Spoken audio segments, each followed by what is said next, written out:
Hey,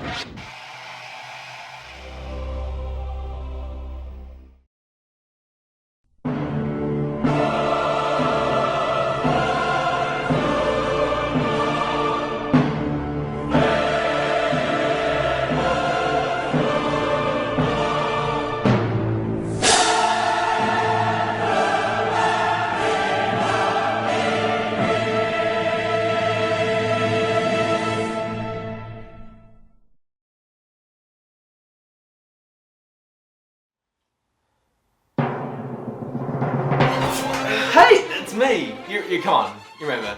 Director, writer, cinematographer, actor, editor, Only the Lonely. No?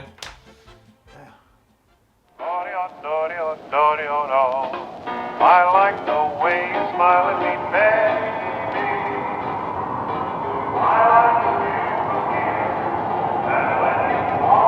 baby. Well, either way, this is the making of Only the Lonely featurette video.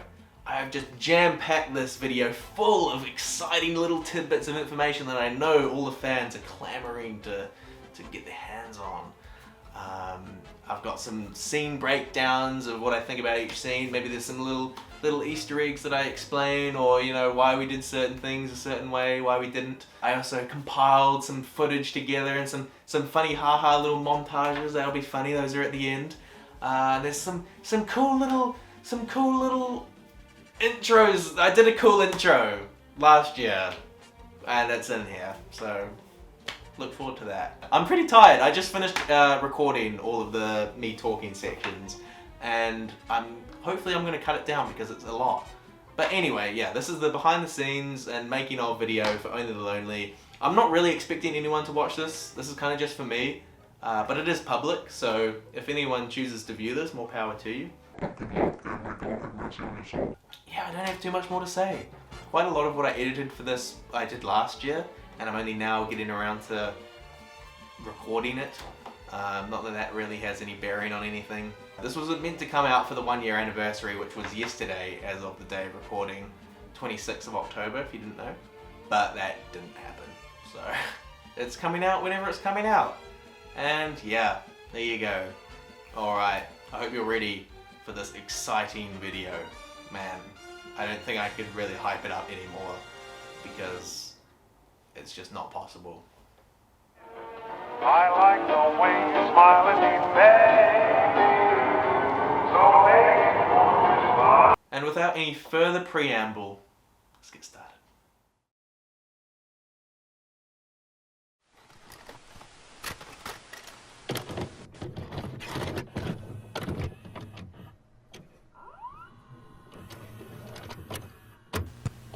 In Year 13 Media Studies, the students are marked on two separate yet equally important groups: the direction, cinematography, and story, and the actors who suffer through hell to get that easy E. These are their stories.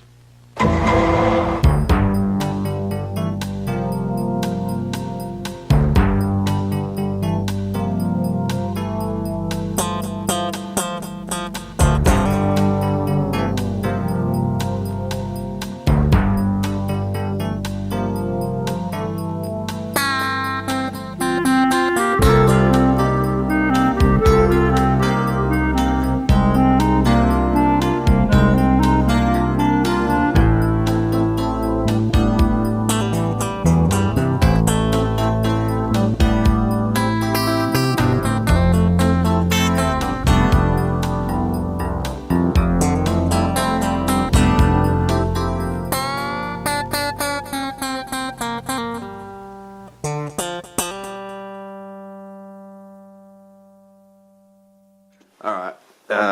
I'll tell you when you can like wake up. Cheers. Okay, you can wake up.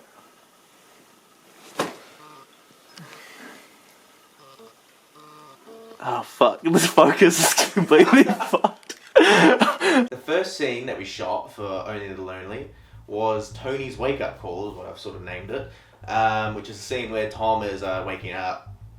You get the drill. Okay, I guess to start with I can talk about the very first shot actually, which was the first shot we ever shot on that camera for the movie, which was me standing over Tom, very suggestively while he was laying there. Because I had this idea for the shot where it would sort of slowly zoom into his face and then he'd wake up and etc. So there I was standing over Tom. He probably didn't know what he was signing up for initially, but then he sort of figured out pretty quickly. To shoot the scene, it wasn't just me and Tom. We had Ben Hobbs was there as well. Brought him along to help out, my lead cinematographer, so to speak. And it was actually like, I mean, he wasn't in it, and it's quite a short scene, so there wasn't like too much to do, but so I felt a little bit bad for him, to be honest. And there's actually throughout most scenes I feel bad for at least one person, because there's at least one person in like a shot who like isn't super key, but I do need them for something, but just not right now, so they kind of just have to stand there playing on their phone for a bit. So that always feels kind of bad, but I mean, you know, it is what it is, I guess. Sorry anyone. But anyway, Ben was there and it was great having him along. It's always good having Ben there to shoot. You gotta love Ben Hobbs. Always just there with the fitness advice and the inspirational quotes. Good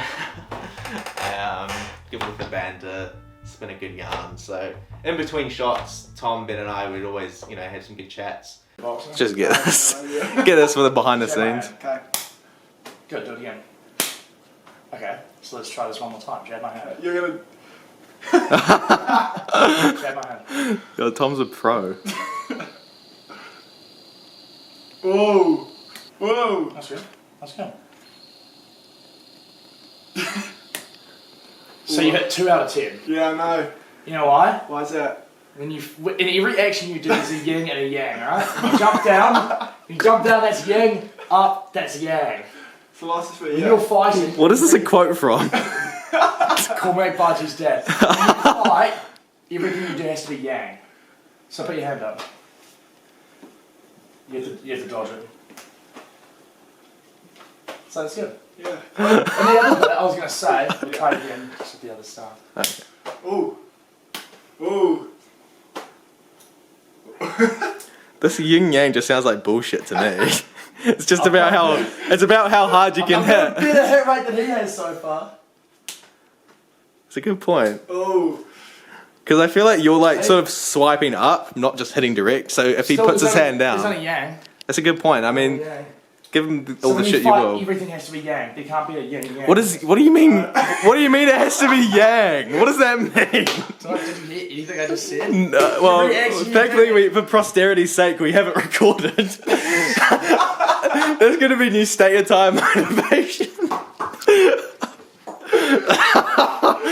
that in an ad. You don't do you have a punching bag anywhere? Fucking, don't ever. Ben probably All the does. money that I put aside is going to that ad. I'm just pumping it forward.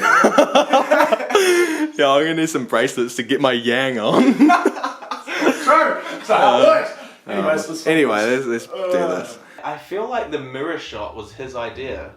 I'm not 100% sure, but I seem to remember that shot where it's Tom looking in the mirror, but it doesn't look like a mirror. You know, the classic mirror shot that everyone does. I think that might have been his idea. And actually, speaking of that, there's like a bit, that shot looks so good, but then right at the end, there's sort of like a camera shake. I was holding the camera for that one. It was on the tripod. And there's a camera shake right at that bit, because we hadn't really rehearsed it, so I didn't know like where Tom was going to be in frame. So he sort of came closer and it ended up being cut out of frame, so I was like, oh shit, I have to go up, and it's a little shaky. I might have been able to fix it a little bit in the edit, but I didn't bother.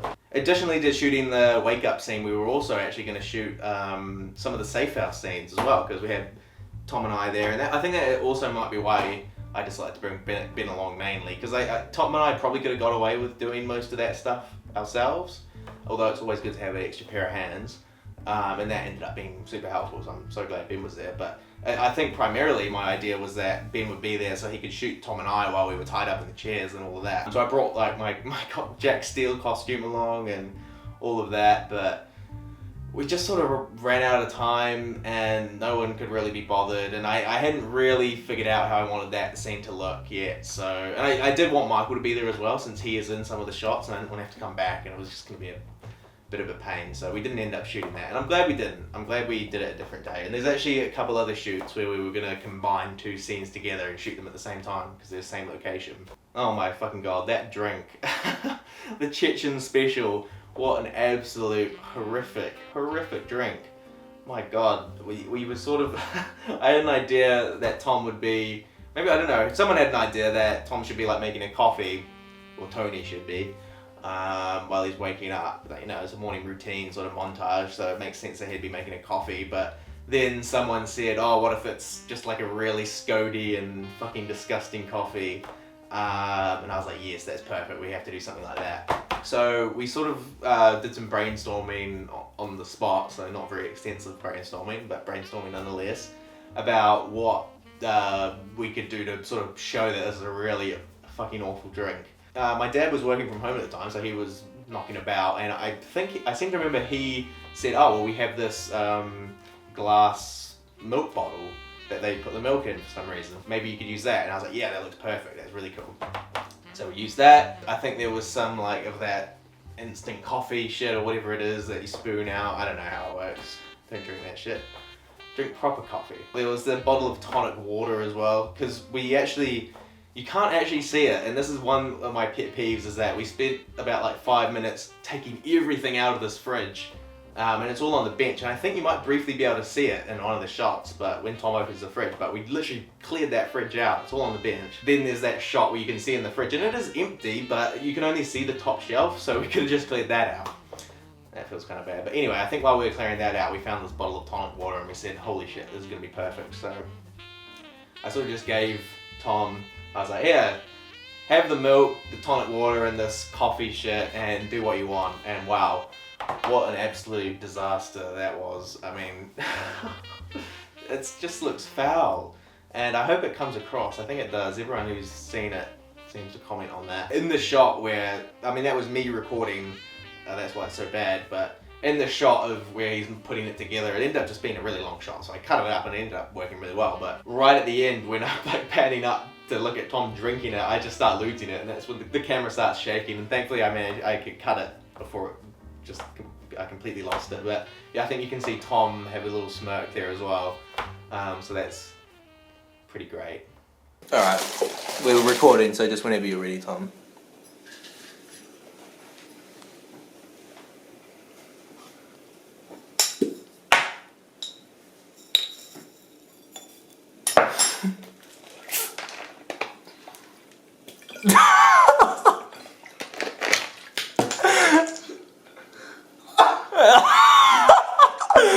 Oh god! So Tony the Chechen, Two Hands, the character that Tom plays, is actually stolen. I hate to admit, but it's stolen from Tom's own movie from 2019, Two in a Room Moped. Check it out. So yeah, it's stolen. I was just like, that character's amazing, although he's barely in it and not developed at all, but I just love the idea of Tony the Chechen Two Hands. Had to include him. In that movie, he's got this trench coat, and it's an amazing trench coat. So when I asked Tom if he could be in the movie, I said, do you still have the trench coat? And thankfully, he replied, yes, I do still have the trench coat. So I was very pleased to hear that. So in the scene, you see he's getting his like shirt and the trench coat, the coat hanger. I'm pleased that he still had the trench coat, so that's great. I've got to make like a leaf, Catch you later. Hey, stay safe. And it's interesting actually, because the music Sleepwalk, which I chose for that, essentially I had an idea for a previous version of the film, and this scene was in it. It was essentially the same scene. There was a few changes, but bare bones it's the same scene, and it was to this music Sleepwalk, which I think I found there was some YouTube video about 50 songs you've heard but you don't know the name of, and this was like years and years ago. I saw this YouTube video, and Sleepwalk was one of the songs. So I think I saved it in like one of my playlists for like video music if I ever wanted to make a video and here was some good music to use. I heard the song and I was like, perfect, I'm gonna do a scene with this, and then that's how I sort of came up with the idea for the scene. It sort of actually came from the song, and then the scene was created from that. I didn't make the scene and then just put a song on top of it. It's sort of become Tony's theme, I guess, and I'm not going to talk too much about it, but in potential sequels, that's going to get developed a little bit more. But that's kind of set up there, actually, which turned out pretty well. Fuck, shut Yeah, up. he left. Shut up, Ben. We're shooting. You can talk after. There's no audio, but... Oh, Jesus. I guess to sort of sum up my feelings about the wake-up call scene, I'd say that of all the scenes that we could have shot first, I'm glad that that was the first one, because because there was no dialogue and we didn't have to use any of the audio from the shoot, so we could kind of just piss around a bit, and I mean I could get used to using the camera, which isn't this camera, but I could get used to using the camera, and just sort of get used to how to, you know, tell my friends what I want them to do, I guess, you know. It's an interesting thing trying to convey what you see in your mind into, you know, so other people know what you want them to do. That was a good sort of test, since I had like a really clear idea of what I wanted, but it wasn't so clear to the extent that it was strict and it could only be this, you know. If someone had a good idea, and this is true for the whole movie, if someone had a good idea, I was like, yes, that's an amazing idea, we're gonna do that instead. You know, like I talked about, like, I think the mirror shot was Ben's idea, and someone had the idea to do like the disgusting coffee drink, and you know, those things all sort of make the scene, and they weren't even my ideas. So that sort of just goes to show how important it is to, yeah, you know, let other people give you their opinions, man, because they're pretty good most of the time. Not all the time. I did have some pretty shit ideas from people, but you know, I've had my fair share of shit ideas, so there you go. Didn't take the Scorsese master. Alright, ready when you are. One sec. Here we go. This is the battle of the century. Count us down. I guess 3, 2, 1. Go! What? Go! Fuck's sake, Michael. Hold on. What's my level now? It's not exactly flat, is it? Until there. And it's curvy. Yeah, but Yo, dummy thick. oh, easy outpaces. Okay, ready? Count us down. Alright. 3, 2, 1, go! Fuck, I'm left behind. Oh shit. I left Ben's camera stuff. Fuck. Oh. Wow. Well, there you go. Amazing. Oh right, so the second scene that we shot for the movie was the Chuckle Brothers montage. And actually in a similar vein to the wake up call scene, this one didn't have any dialogue or any on location sound, so it sort of meant it gave us a bit more freedom to just mess around and get used to the style of shooting and how that would play out. The idea for this scene was that Tony would be explaining who the Chuckle Brothers are to Jack while they're tied up. The concept that I had for it would be that the voiceover would be saying how, you know, these guys are real badasses, you don't want to mess with them, but then the visuals would be they're just complete fools. And I think that sort of comes across. I feel like maybe I could have done a little bit more to strengthen that. One issue was that Tom and I didn't actually record the voiceover for it till like many months later. I didn't have it written out exactly what was going to be said. Which meant that when we were recording, I didn't have a super concrete idea of what needed to be shown, really. So we kind of did it in reverse, and we should have done the other way around. We should have recorded the voice, well, maybe not recorded the voiceover, but certainly had the script for what would be said in the voiceover. Then we could sort of tailor the shots to the voiceover and etc. But anyway, we did it the way we did it. So I just was like, Ben, Michael, it's a good enough evening. Let's go shoot a scene. And that's kind of what you just got to do. You just got to be like, you know, today's a good day, let's go do it. And you just hope that everyone's free. That's a whole nother thing, which maybe I could talk about. But damn, it's hard organising 5 people to be free on the same day. I'll tell you that. I didn't have a super concrete idea about what I wanted to shoot, but all I knew was that I had this idea about the voiceover being, this guy's a badass, but it just shows that they're not. So I kind of just said, let's just go somewhere and figure it out as we go. And I feel like you can kind of tell that, which maybe isn't a strength. So to start with, we went to Ben's house, just into his garage. He's got a little training area there, I suppose, a little gym. I kind of just hit record and we just recorded Ben doing some workouts and stuff. Being the State Attire CEO, you know, bit of a fitness guru. That's kind of just what we did. I was like, all right, let's have a shot of you like lifting weights and, you know, one of you humping the Swiss ball, obviously. And just an assortment of shots, which actually a lot of them got cut. I shortened it down just so there wasn't just too much of the same thing, same idea being shown.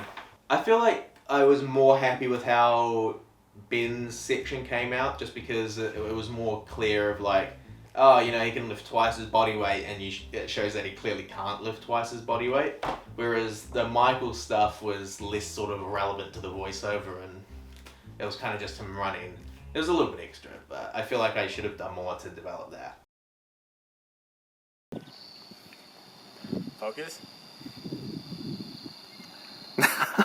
Okay. Do you reckon we should have a scene back in my house, me putting a shirt on and leaving to come to this? No, because it's not like connected or anything. Like they're just sort of unrelated shots.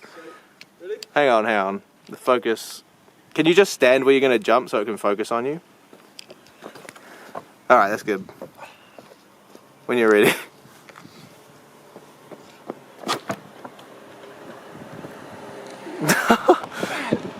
Okay. And after we were done shooting Ben's initial stuff in the workout section of his house, we wandered down to the Marston School actually, which is where the outside portion of that scene is. And we kind of just messed around again. Like Ben wanted to do some parkour, so I was like, sweet, let's just set up the camera and you can jump over this fence, but then just completely fail it.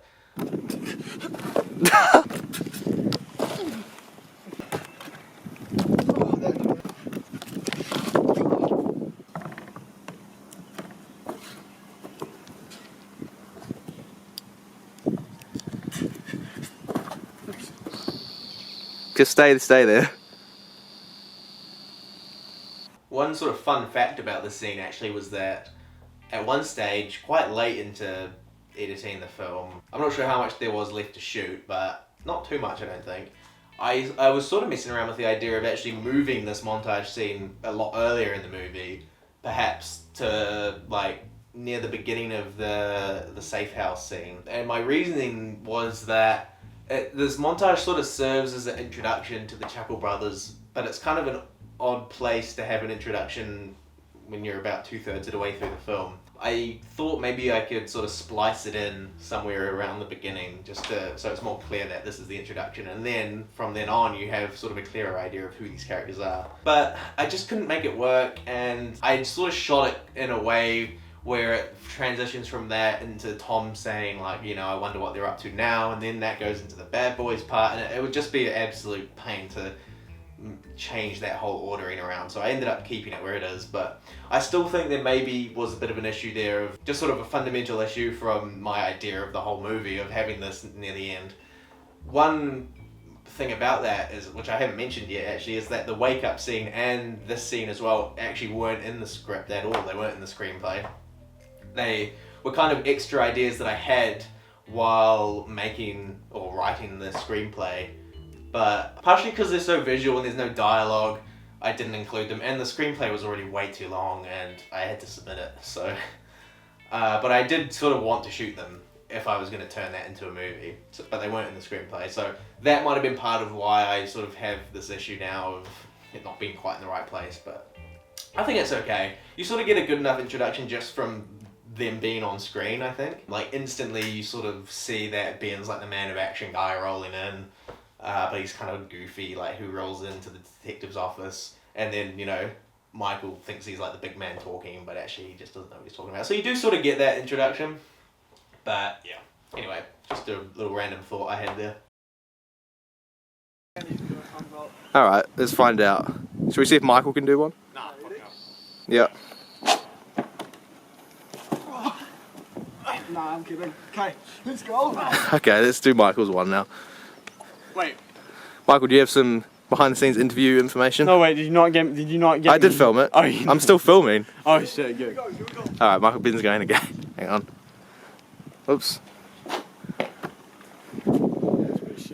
Wow, that was amazing.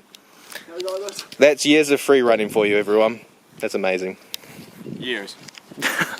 Alright, My let's... idea was I'd be like walking around here, and then oh shit, and I go and I crawl underneath that, and I go and I find the money right underneath the wheel.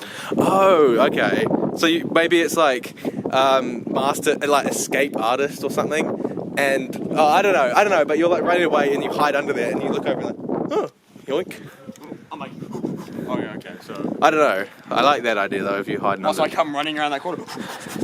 Oh yes, and we can get a shot of you running all the way down. I'm like, oh fuck.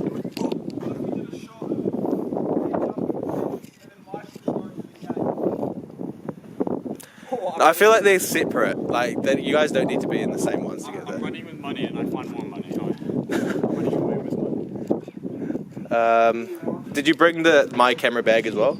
Sweet, thanks. And just so Well, I don't know if you saw set the it. record straight, I actually didn't write most of the voiceover for this scene. I sort of just let Tom ad-lib it a lot. I mean, I gave him direction. I was like, yeah, I kind of want you to say something like this. And we were like, oh yeah, that's a funny idea. You should say that. But, you know, I don't want to be held accountable for any of the lines, just so everyone's clear. My dad actually came up with the Swiss girlfriend line, so I didn't come up with that, alright? Don't pin that one on me. That's kind of funny though, I guess. I just wanted to say that. Alright, moving on to the next scene. So you're just having a conversation. Should it be like a low angle? Yeah, I reckon low angle. Pretty close together. Show how powerful we are. Alright. Better get closer to the pole, Ben. Well, I'm trying to think. Maybe on each side of the pole, maybe. The two sides. And then come, yeah. Okay. Go. Okay, fucking remember that time I was on the exercise ball? How's that? That was fucking lame. Not gonna lie. You meant to laugh. Chuckle, bro. You guys were filming. I got distracted to find that. He just suddenly came out of nowhere and he's just like, hey! This is the featured scratching. cat. Hey. Alright, I think he's got more scream time than... Okay, well. Alright, let's just hurry up and do this. Alright, yeah. Get closer, like Maybe- just lean. Yeah, you need Maybe to come you back. show Michael the scene of the fucking ball again. Just start laughing. Like maniacal evil laughter.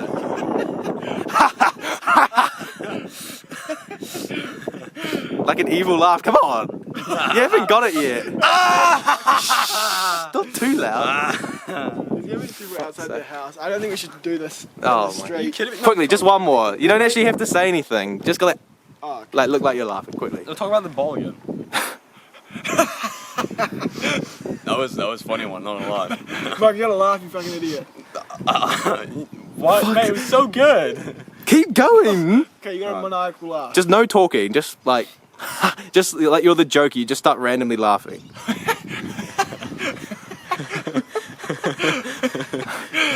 Maybe you can give me that countdown New World Girl's number. Oh, I would never wish that upon my worst enemy. What, was she She nasty? was fucking crazy. Really? She was insane. Nice handwriting though. Yeah, I know, that's the thing. She was really smart. deceptively nice. She's doing neuroscience. What the f- The Yeah, I crazy, don't the crazy trust ones someone. always do neuroscience. Oh, here's a fact. Here's a Tommy C fact. Every crazy girl has a messy bedroom. That's fact. No, Wow. remember that. If you ever go to a girl's room, Are you a crazy girl then? well, so far it's 100% success rate. The two girls that have been fucking insane. So, messy bedroom. She's insane. I'll Thank keep you that in very mind. much. Alright, let's She'll do shake that. you in your sleep. Alright, now we're up to the safe house scene. Super exciting, I know. It's actually part one of the safe house scene, and I'll get to the reasoning behind that later, why there's a second part. Yeah, so the safe house scene, which actually makes up the bulk of the film. Well, maybe that's not quite true, but makes up a bulk of the plot, I guess. I don't know. It just seems to take up a long time. You can maybe gather from the way that I'm talking about it now that it's not really my favourite scene or section of scenes. Tom and I tied up. The end bit's not too bad, but I just feel like I wish I had been more creative with the shots, because I feel like a lot of the time it was just shot, reverse shot, shot, reverse shot. Yeah, it's just not that interesting to look at, and the dialogue is kind of just there, and some of it is golden, and most of that is just from Tom being amazing at just improvising lines. Cheers, my watches. See, that was funny. So yeah, get like bar for bar. Get it like swinging around. yeah, we'll just get close up And to being tightened. Ben's hands. See, that was the origin of fucking VC's get it out of the way. quick-witted humour. Off-script, ad-libbed humour was the Way Watchers line. Oh, you wanna? No, I'm just Yeah, getting he might out of the need Yeah, that's what I thought you wanted to do, so I was gonna. I mean, when we were filming that first scene, I'd say like, oh, later's bro or something. You get him laughing. Because aren't you like, oh yeah, we're selling girl guides, and I'm like, oh, I love girl guides. And you're like, yeah, I'll get you the chocolate chips or some dry ass jokes. So you laugh every Alright, time. we're shooting now, we're shooting now. Like, we're selling Goo Goo Eggs. I'm too old and I love Goo Goo Eggs. Yummy. President. I know he's the cat. Maybe you should take some Weight Watchers soon. Yeah. Cats. 90% of the dialogue of Tom's dialogue, full stop, which is mostly in the safe house, he sort of just came up with at the time, you know? It's a testament to his being, you know, drama prefect. That was kind of the style that I went with for most of the movie, actually, is that I kind of just said, here's the general idea of what I want you to say. I wrote it, it was in the screenplay. This idea needs to be brought across. You can sort of say it however you like. Okay. Well, just so you know, you Okay, can say. I'm making up the lines right now because this isn't. Just say because like what you were gonna say because. Yeah. So I'm gonna say like so who was the hit on? Because remember you wrote in the book for a hit, and obviously it was on me. So you'll just say like, oh, it was just some low life. Like it doesn't matter who. Yeah, I can do that. And then do I say the name or? No. Yeah. All right. And action. So who was the hit on? I don't know. It was one of those like pink slip contracts, you know, some low life idiot, you know, one and done type of beat. But okay, yeah, that makes sense. Now we're here, right? Yeah. And I think Tom sort of took that to the extreme the most out of anyone. And I think it was for the better because it sort of ended up creating a lot of memorable lines like, you know, Mogadishu, which just came out of nowhere. And then I was like, that's amazing. Then we ended up incorporating it into other scenes. So now there's this whole backstory about Mogadishu, which wasn't there to begin with. So that was great. I was really happy with that. Yeah, I've had a run-in with the Armadillo as well. 86 Mogadishu. Fair to say I've broken away now. Solo enterprise. Okay. Can't say it surprises me, but okay, good to know. Also a lot of good men. And just like these little one-off lines, which I think I wish I had written more of those into the screenplay initially, and in future. That's sort of what one of my main sort of improvement areas is going to be, I think. Just sort of writing, not necessarily just witty dialogue, because I feel like there's witty dialogue just for witty dialogue's sake, but just more interesting dialogue to listen to as opposed to just like, you know, just like a robot saying the line and it's just the information you need to hear. With the phone call, we didn't actually record the voiceover for that till ages. I think that we had actually shot everything, and that was one of the last things I did actually, was get my mum to sit down and record this. I just like didn't want to, because I didn't have a clear idea of what was going to be said. I mean, I did write in the screenplay what I wanted, but I ended up changing a few story things at that point, so it wasn't going to be word for word. Oh, and it's just like, I don't like recording voiceover. I mean, obviously I didn't record it. We'll get to a whole other thing when I had to record the detective's office scene voiceover, because Jesus. Anyway, we didn't record that voiceover till pretty much just before I finished editing the film. So for a long time when people were watching the early cuts of it, it was just, you know, a minute of silence while Tom and I are holding the phone. Yo.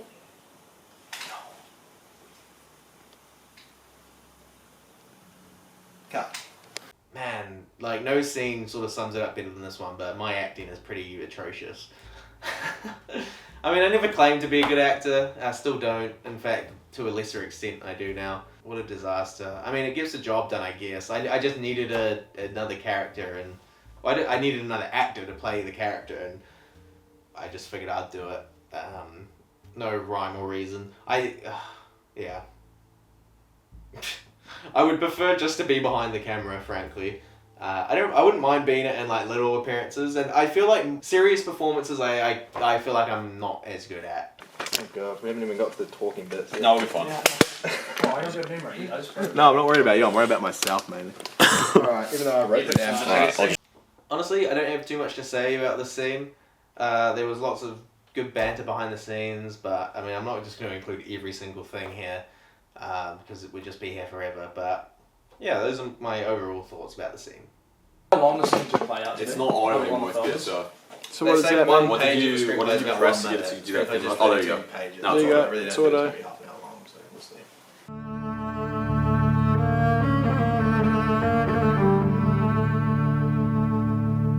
Alright, go now, Michael. Do it again. As soon as I say go, I'm going to come for you. Okay. Alright, go. You need to do like sort of not like this. Okay, just go like So what do me and Michael have to do? You're going to be escorting Tom and I down. Right, so what's You guys are good escorts, so... Yeah, Ben's especially good escort. I am Saturday night, Shelley Bay. Where do I get... That was way too much.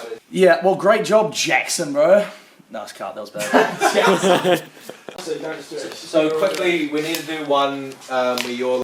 Michael Jordan, Don't give me this LeBron James shit. Michael Jordan is the greatest basketball player of all That's time. not Don't true. even Tell me when Michael had to carry a team like the Clippers. Mate, Jordan No, it wasn't the basically Clippers. he Stop, carried. cut, cut. I've got my facts wrong. Yeah. That's what my dad is. That is quite a feat. No. Jesus. I don't think we give out a quarter though. No, well, listen. Well, I guess if Tom's sitting down... Just start tying us up. I'm gonna drink it. How do you want me to fucking... I know. Sorry. Alright, what the deal is with this is Tom and I are going to be sitting down. You're going to need to retie us up then, but not for the video, just retie us up. Then we're just going to be sitting. Well, am I sleepy because I got chloroform? Yeah. Cool. Classic chloroform. We'll do that, we'll shoot that. I can tell you how females versus chloroform. Yeah, bad shit, bad shit.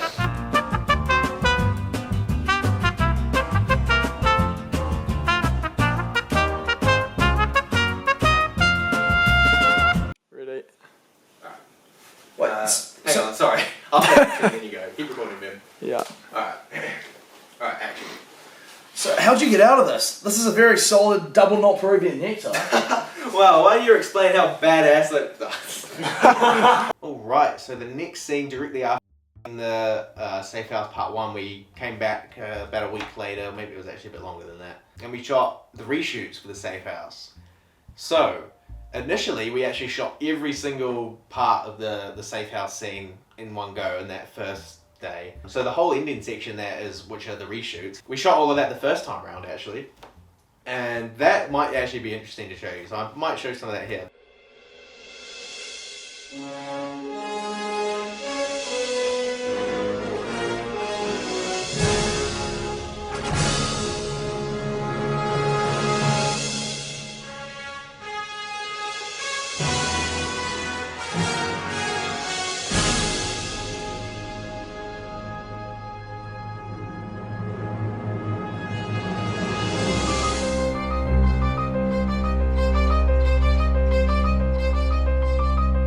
One shudders to imagine what maniacal and evil actions have coming out of those two's hands and minds. Wait, where'd you go? Wait, how'd you manage to get out of here? They had a Peruvian necktie on us. Well, while you were explaining that, how badass they were, I managed to get out of this shitty knot. So let's get you the hell out of here so we can ambush them. Alright, here's the deal, Tony. Yep. When they come back, we're going to need to knock them out to get the hell out of here, because we need a car if we're going to get out of this wilderness safe house, alright? So here's the deal. You play the classical music on the phone that you got, I'll handle the chloroform, and we should be sorted. Sound good? Cool as a cucumber. Let's do this.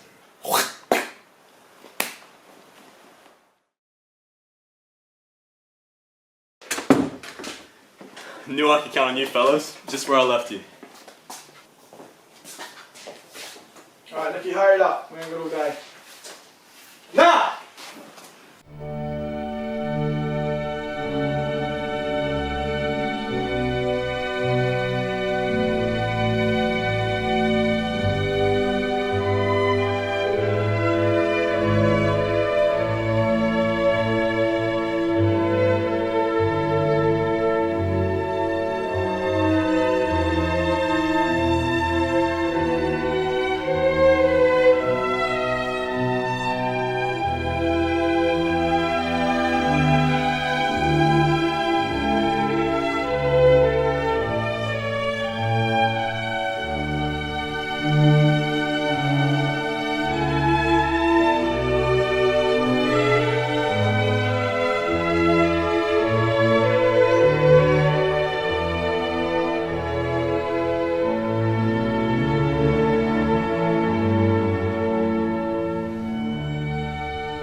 Well, Tony, it's a job well done. Now, if only I could find my damn pistol. Might be on another one of these guys. Oh, I guess you can have a look. This might just end up being the death you steal. Couldn't find it, mate. Sorry. Oh well, the department's got other ones. Let's get the hell out of here.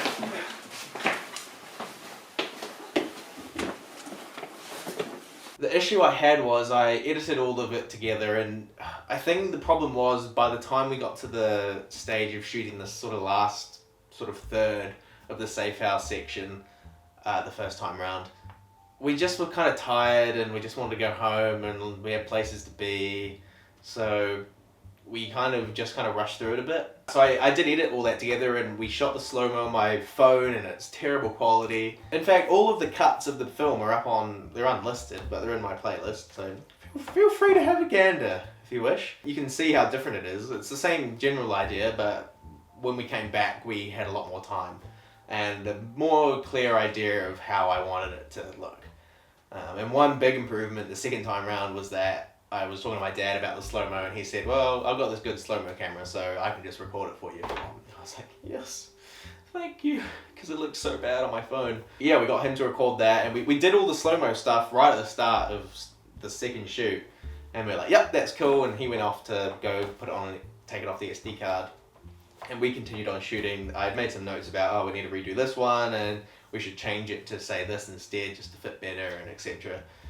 And we just about finished shooting, actually, when he came down. He said, everything's out of focus. So that was a complete disaster. So then we had to re-record all the slow-mo stuff again, in focus this time. I don't even think I was there that second time round. There's the few shots where I'm in, but other than that, I think I just went up and was packing my stuff up because I had to go. Great director, I just left everyone. Yeah, so we redid that, and it came out so much better. I'm really pleased we did that. Although there's the one error of the last shot, or the second to last shot, I guess, if you count the knife falling.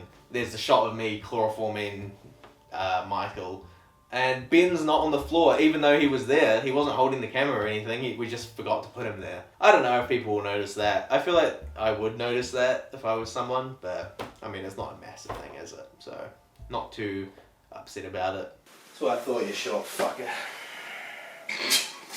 Boom, cool that dry. Sort of going on from that, the whole idea of the classical music and the slow-mo section actually was one of my very first ideas back when I first started drafting ideas for what the movie could be for 2020. I just like the idea of having slow-mo and classical music, and so I just was trying to find any excuse to include them. And I figured, hey, why can't one of the characters have a thing where they fall asleep to classical music? So, it doesn't make any sense, but I think it looks pretty cool. I'm not going to get it. You have sure the it same doesn't fly distance. into the lens. Nah, I wasn't in Yeah, 'cause focus. when you were doing this, I was thinking, fuck. It was cool before because you were out of focus and the gun came into focus. One thing, actually, one interesting little factoid for you is that the handshake between me and Tom at the end of that scene is actually from the OG shoot. It's from the first shoot, and I just found that our handshake was better that time, so I used that instead of the one we redid. So there you go, that's an interesting fact for you. I don't think you can tell at all that it's different. I don't think anyone would be able to tell. You can't even see my head, so you can't see that my hair is different in that one. Yeah, there's a little fun fact for you, a little editing behind the scenes fact. Action. What are we working with here? That was amazing, but that is not at all what I wanted you to do. That pling again like you did last time, you remember? So I pick it up, or? Not yet. Michael's not there, but Oh, so I go and kneel over by you? yeah, and then we'll cut to So you that. don't want me kneeling by you? No, you see you walking over them. What are we doing? Okay. That was pretty good though. We might actually use that, I don't know. Alright, sorry. Are you going? What if he like comes after he picks up the gun, he comes over and sees what you're looking at? Yeah. So keep that. And the framing of when Tom's going to get the gun and I'm getting the knife, man, that ended up working out really well, because at that point it was just us four, so we needed to be really creative about how we would frame the shot, because one of us would be holding the camera, so we wouldn't be on the floor or wherever we were supposed to be. I wasn't too conscious, I don't think, at the time, from what I remember, of blocking it in a way where it would be, we could sort of obstruct where that person would be, but it ended up working out really well. So when there's the shot of me looking at the knife, I think Michael was holding the camera for that one, so I'm sort of blocking where Michael's supposed to be, so you can't see that he's there. And when Tom's like looking at the gun, I think I was recording that, so we had Michael there. And then there's the behind shot where it's me, I was holding the camera looking at Tom picking up the gun and putting it away, and I think he's covering where I'm supposed to be, but Ben and Michael are there. So it just ended up cutting together really well, and I was really pleased with how that turned out, actually. And yeah, I think that's about it for the second safe house shoot. Moving on to the next one. How'd you get out of this? This is a double clinch Peruvian neck side. Well, while you're explaining how badass those Chuckle brothers were, seasoned journey. Fuck! Retard alert. Yeah. 3, All 2, good. 1. Wait, so how'd you get out of this? Oh wait, no, I'm the director. I didn't say action. All right, you Russian prick. It's actually Chechen, but.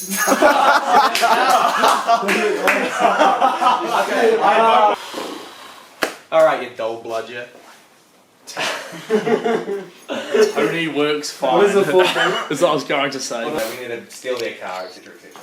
And Yep. All good. Tommy C moment. We're gonna watch the actual video. It's gonna be a millisecond of him going like that.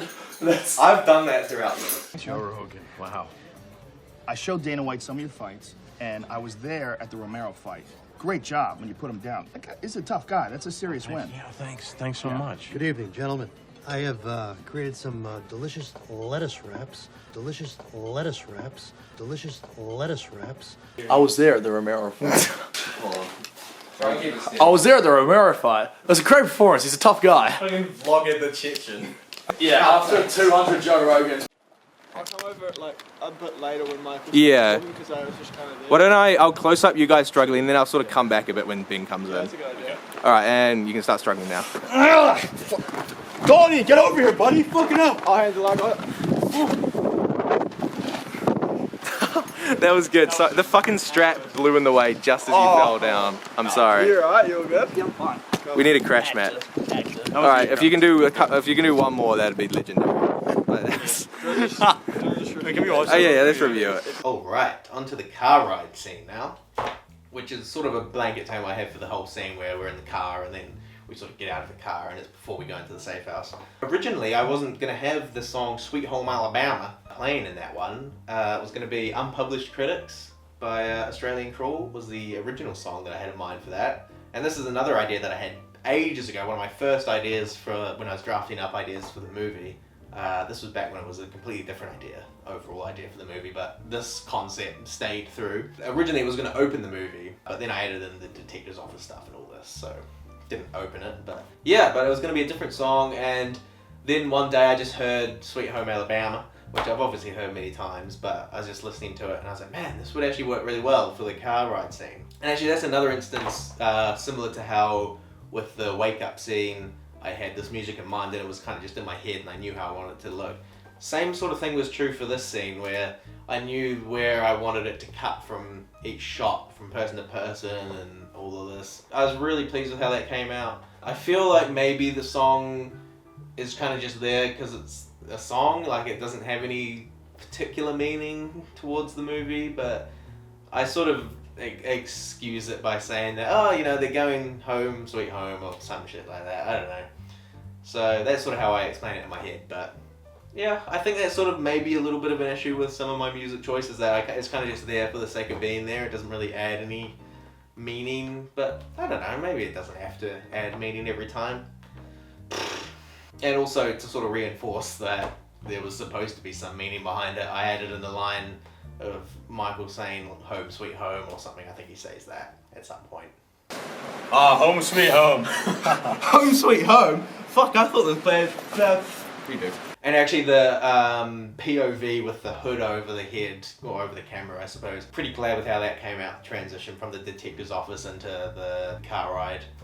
I think that came out pretty cool, and I think it's quite a good idea, you know, not to toot my own horn, but I think it is kind of a cool idea, the transition. I feel like my sort of overall transitions from scene to scene are quite competent, but that's something I want to work more on, is having them not seamless, but just interesting transitions, I suppose. And I think that's an example of one of them. Maybe I could have edited it slightly better so it was more seamless, but yeah, pretty happy with that. One regret that I do have with this scene is that I feel like, and in fact overall, is that I feel like I didn't make the me sort of grabbing or Jack Steele grabbing the chloroform and hiding it for later very clear.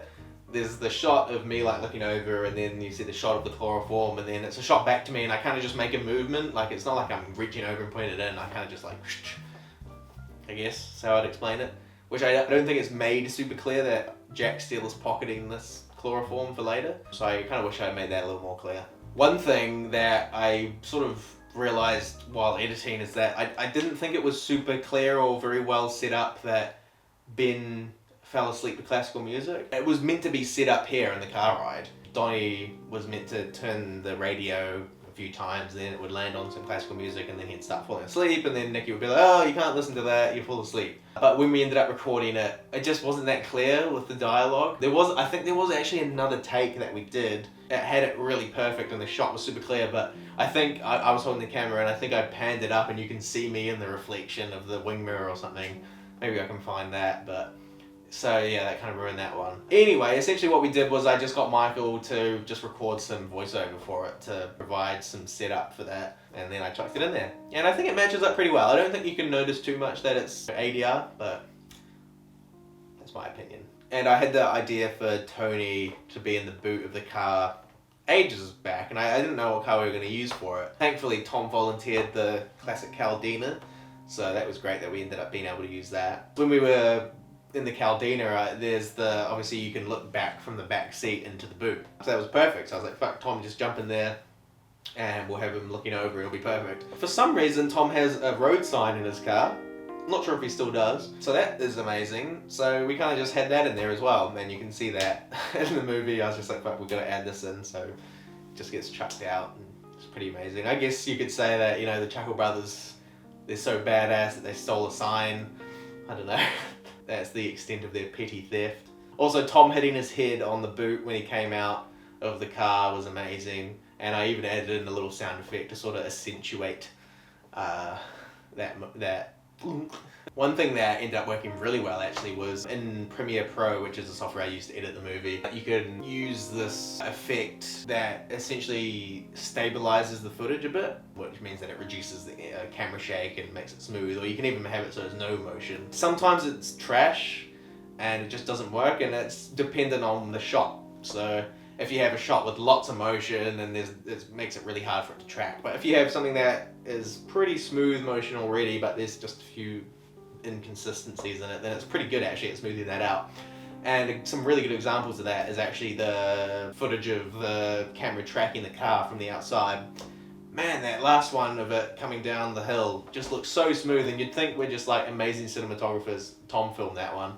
But actually, if you look at the footage of what it was like originally, it was pretty shaky and pretty student filmy. But all I had to do, chuck this effect on and bang. Smooth as a whistle.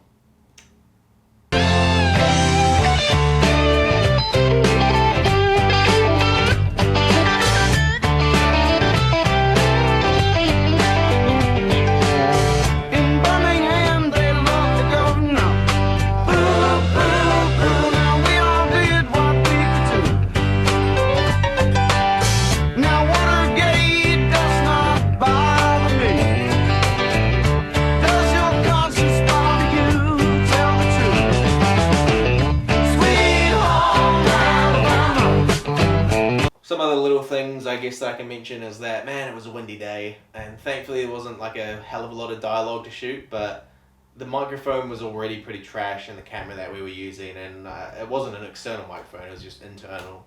So obviously any wind that got in there was just drowned anything else out. Thankfully I managed to reduce it as much as I could by just muting the audio in the bits where we weren't talking. Thankfully this time around I have a dead cat and a shotgun mic, so that should improve things when we do new shooting. So that was one thing, and actually most of the outdoor scenes suffered from the wind. I mean, that's just a fact of living in Wellington, I suppose. And finally, just Ben's sweatshirt in the continuity errors there. Man, so he clearly takes off his hat, because I was conscious of the fact that Ben wasn't wearing a sweatshirt or a hat when we shot the safe house stuff. And I was like, okay, Ben, you're going to have to take off the hat and the sweatshirt before you go in, because otherwise you're going to be wearing different clothes. But I was chatting to Tom and he said, oh, you know, if he just takes off the hat, then people will assume that he's taking off the sweatshirt as well, so you don't have to show that. And I said, oh, okay, we can do that. But I wish I had shot him taking the sweatshirt off as well, because it just looks like he's wearing it and then he's not. So, do you want me to, like, have Tom push him and then take off my stuff, or take off my stuff? Take off your stuff then. Like, as you're walking over, take off your hat. You don't have to be holding him. Tom will just be sort of walking along. Yeah, all we need to do is kind of throw off the hat, because that's showing that you're changing costume. Yeah, okay. And then what I'll do is I'll come round back, and then that's when you take Tom's hood off so we can see the back of his head. Alright, cool. And we hopefully won't get too much of the hair in shot. Alright, just good to go when you are.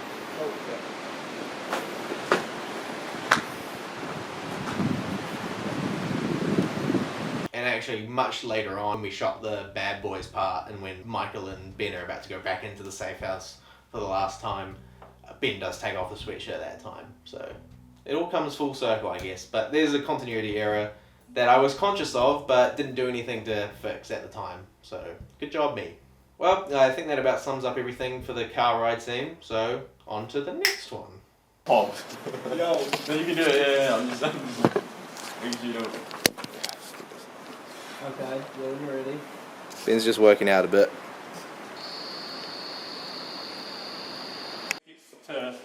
I'm gonna have it like quite on the close up on the door as well. Okay, go now, guys.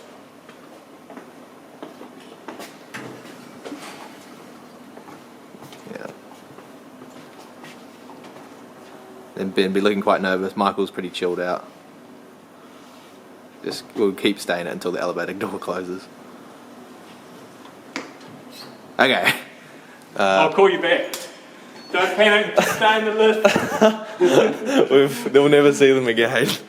Alright, don't worry. I don't have too much to say for the elevator one. I guess the main thing is that, yes, it actually was an elevator that we shot in.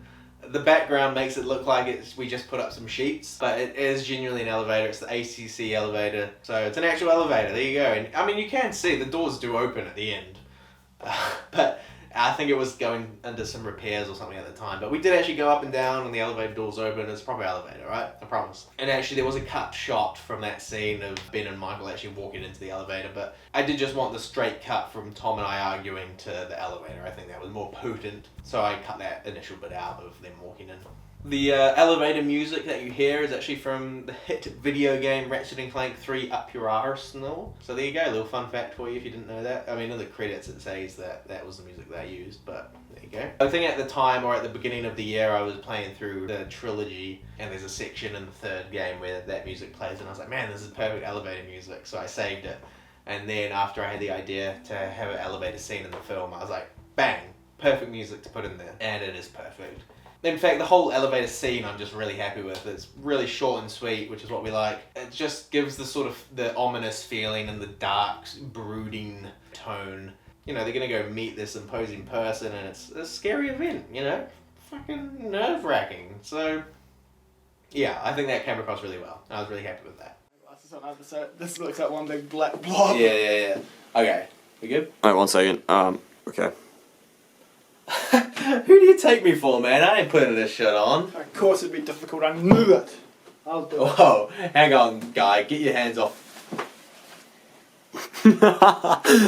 Oh, right. Onto the detective's office scene. And fuck, I have a lot of notes for this one. I'm not sure why, but we're gonna try and make it pretty snappy. For the TV ads, I made those way in advance. Before we did anything. I don't remember exactly when it was. I could find out, but no one really cares. But yeah, I made those ages ago, and originally it was just going to be an ad for One Step Ahead 3, but I ended up deciding that I wanted to add a few more references in there, and then that meant that I had to cut the ad down. But you can still see the original One Step Ahead 3 extended ad. I think it's somewhere in a hidden playlist. But yeah, I ended up cutting that down a bit, just so I could add in some more references to Pine and the Happy Clappy and so on. Man, my voice is getting sore. I've done a lot of talking. Fuck me. Hate it, you hate it. The whole TV zooming out thing and all of that, and the music as well, is all a reference to Fallout 1, actually. I just, at the time, I think I don't know, I replayed Fallout 1, and I was just like, man, what a cool intro. So I kind of just ripped it off. It is like, I've sort of adapted it, I suppose, compared to a rip-off. So that's where that idea is from, if it wasn't already clear. In fact, the filming of the TV ads bit was interesting because originally my idea was to just green screen it. So we taped some, or blue tacked some, just green card paper over the TV's screen, tested out, zooming out, and then in Premiere I chroma keyed it out and tried testing what it would look like, and it was just really trash, and I'd have to like track the size of it so it would shrink as I went back, and oh man, it was going to be a complete disaster.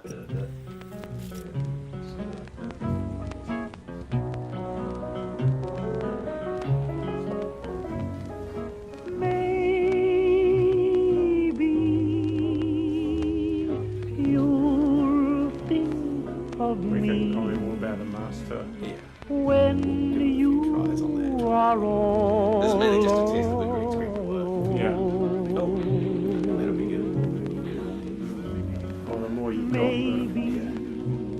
The one who got. So that's nice and green there. It's how green it stays, because that looks really green on the screen. Yeah. Well, I'm sure it'll be fine, yeah. I mean, that actually looks quite good on there. then what will you do? Oh, that was a nice out, Benjamin. So ended up just sticking the ads on a Western Digital and plugging it in to the TV and then playing it directly off the TV.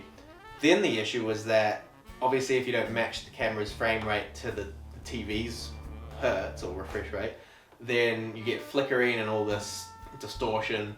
So then we had to set the settings on the camera to be perfect, and yeah, it was a whole thing, but ended up working pretty well. And I realized at the end that I could have just set up the camera on a tripod where I wanted it to end up, record the whole thing, and then just zoom out digitally from that. Only problem with that being that you would lose a lot of quality by digitally zooming in. So that could have been a solution to it. But anyway, it is what it is, and I think it's not too bad what we ended up with. Ready? Yep. Don't look at the camera. Look at the chair. Yeah. Okay, ready when you are. Oh god, now I'm laughing. Well, don't be laughing. I know, but sorry, it's just Just wait at the door as well. Okay. So let me give you a little demo. So you'll be opening it like this. You'll be like, and then you can let it swing open. Just sort of stand there. Okay, right. Man, I really don't like recording voiceover. I think it ended up not too bad actually in the end, but yeah, I just put that off for ages, and then I did like a million takes. I must have done about like 70 tries doing that voiceover, but I did it in the end, and I think it came out pretty good. It ended up getting to the point where I was having to like really cut down the gaps in my speaking so that I could fit it in to the time frame that I had, but it came out not too bad actually. And the whole idea of it being in black and white and 4:3, originally the whole thing was going to be like that, in that style, and I would have the accent the whole way through. It would be really like sort of noir period, I guess.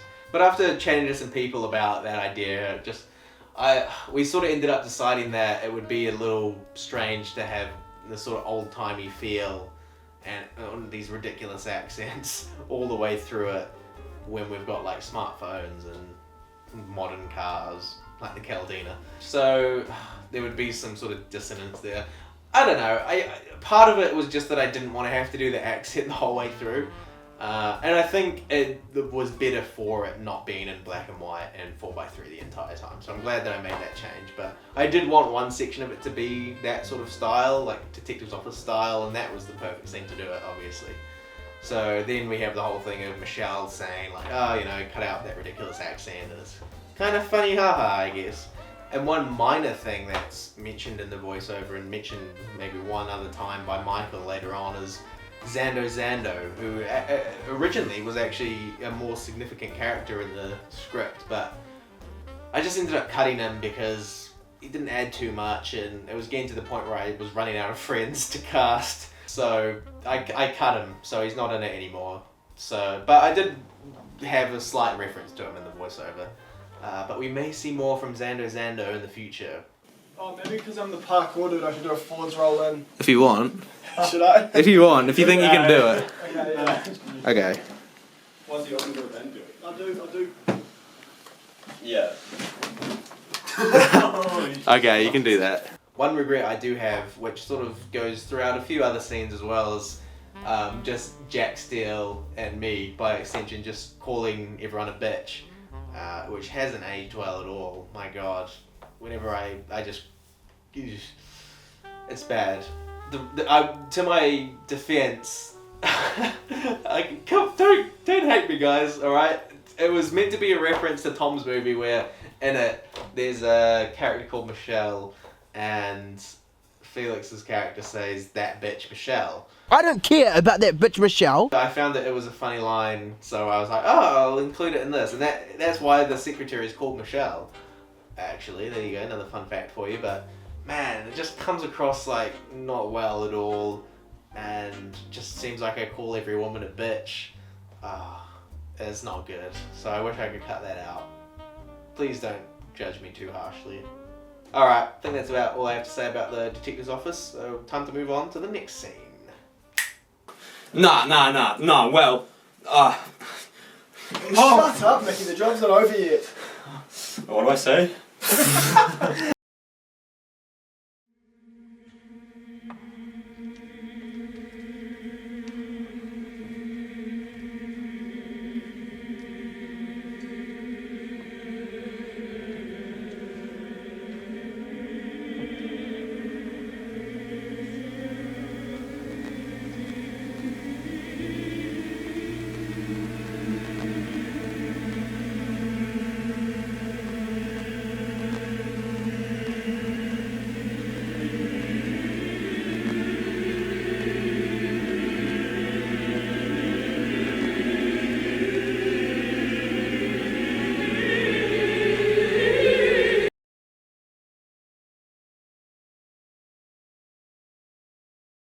I sort of don't have words for this scene.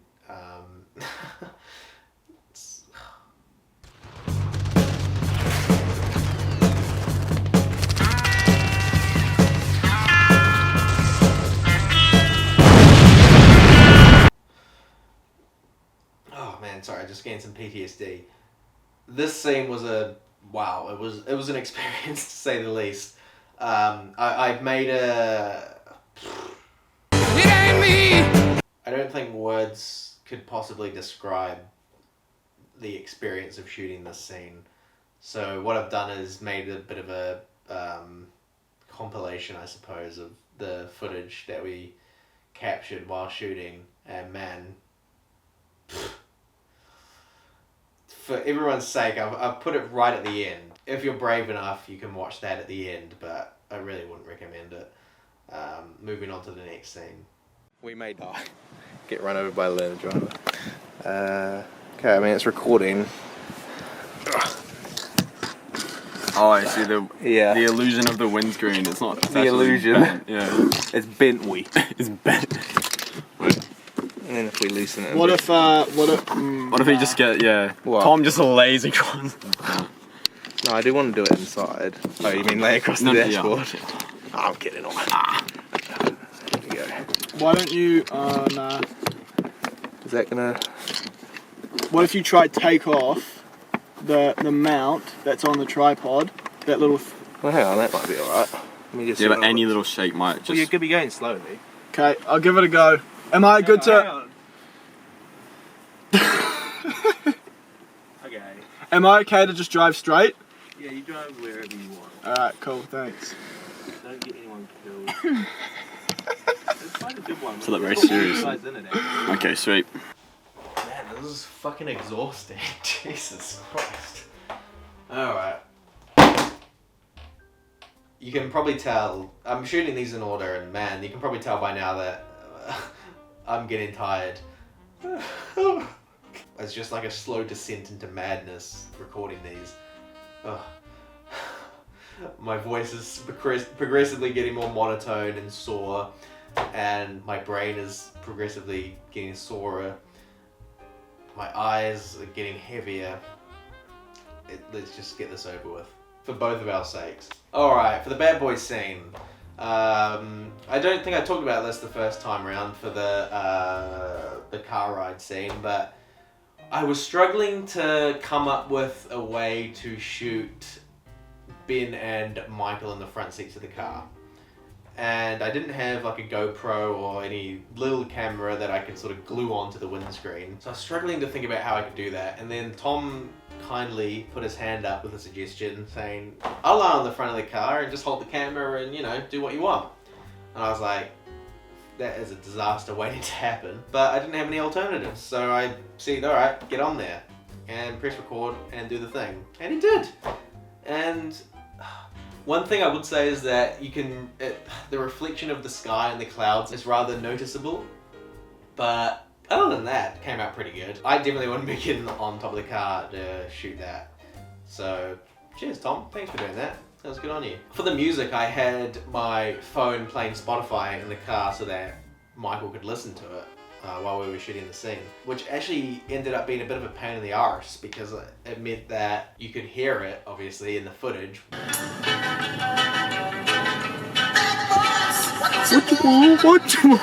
Fuck.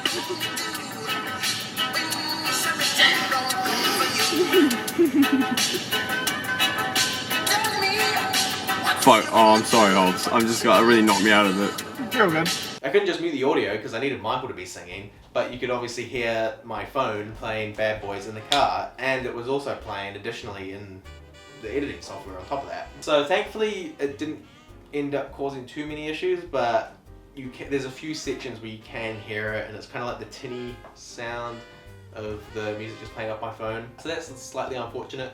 Michael didn't know any of the lyrics, and I mean, fair enough, I don't think I know them. I didn't ask him to prepare to memorize the lyrics or anything, which maybe I should have. But in fact, I'm glad that I didn't, because it ended up adding a lot to, you know, his character. It makes sense that Nicky would be some idiot who doesn't know the lyrics, and he's kind of just mumbling along, and I think it was quite funny actually. There are so many learner drivers, that's the third one there.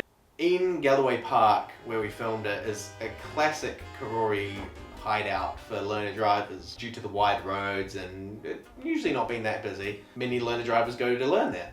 And obviously the day we chose to go shoot the scene was a day where seemingly every daughter and their dad decided to go out and start learner drivering.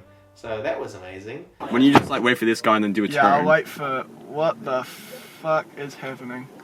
He's not doing anything really wrong. I know. Just do a turn, like I so. know, he's not doing anything. I'm just taking it.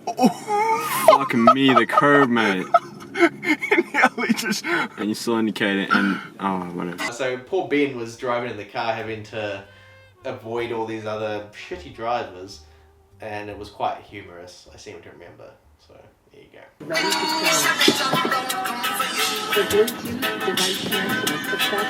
I'm just gonna go down because it's like a bit of a. Oh no, I'll go this way. Well, you're gonna reverse up there. No, I'm just gonna drive up here. While we're like doing the scene. Yeah. Right now. Well, aren't we recording? Yeah, but I thought we would do a U-turn and then go down the long straight. Oh no, we can do that. That's all good. But that's it. Alright, this guy going. Fuck Hobbs, I feel so uncomfortable, man. Tom's like. Have faith, don't worry. That guy's eyeing me up. I'm surprised Tom isn't like shitting himself at watching it. Alright, okay, ready? I'm gonna drive down. Yeah, straight from here. Wait, we're doing it? Okay. Oh, yeah. Fuck, I don't know any of these lyrics. I don't know any of these. I'll restart. Okay, restart. Alright, yeah, stop somewhere up here. Okay, ready? Yeah, okay. During that last section where the Armadillo's talking to Nicky and Donnie in the car, poor Tom just had to stand outside in the rain because there wasn't room in the car. I mean, he could have gotten the boot, I guess, but...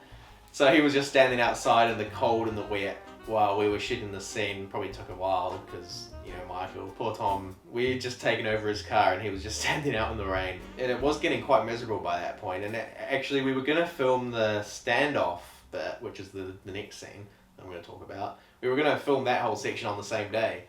But a similar situation to the other times when we were going to film multiple scenes is that we just sort of got tired and ran out of time. And I didn't want to rush it, so I just said, alright, let's just go home, we'll come back another day and shoot it. Which I'm glad that we did. Man, that is fucking... It is pouring out there, man. I feel like... Tom. I mean... There's literally been no point for poor Tom to be here apart to lie on, like... To lie on and ensure his car doesn't, like, yeah. That's true. Yeah. Okay. Okay. Let's go! Listen up, dickheads. Here's the plan. I'm not putting one foot inside that disgusting safe house, so you two are going to go get your little mistake and bring it out here, and then I'll fix it.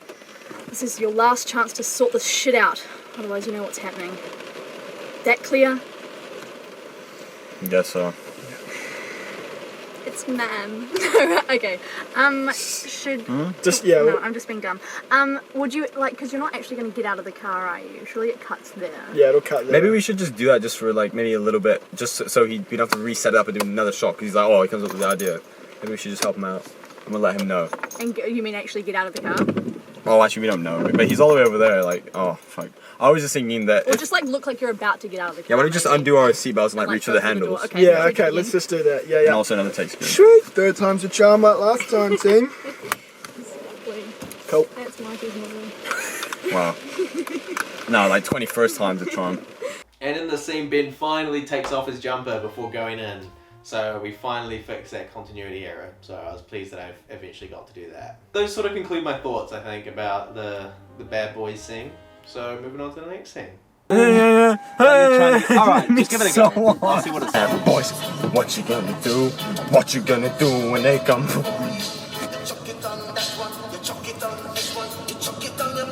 I think we got it. I was like, And then you did it again just to kind of like normalize it. Oh, not the rim! Oh, scratching rims freaks me out. Don't know. This car is gonna kill us. No way should you. He probably legally be is, in a car. man. Did you see the way he was driving? He probably can't even reach the fucking accelerator. She. She, sorry. He, she, whatever. Okay. Alright. Are we... Yeah, Okay, let's I'm just just do gonna... the U-turn and then start the song and then we'll go. No, then I'll be into it. I was just a bit... Sorry, Pilbara, you're gonna have to sit through all of this. Man, I'm probably making it chaos for those learner drivers. Nah, we are obstacles in their way to becoming better drivers. Yeah, giving them a... Okay, ready? Yeah, okay. No, I'm not. I'm gonna laugh. Okay, stop. Stop. Okay. Okay.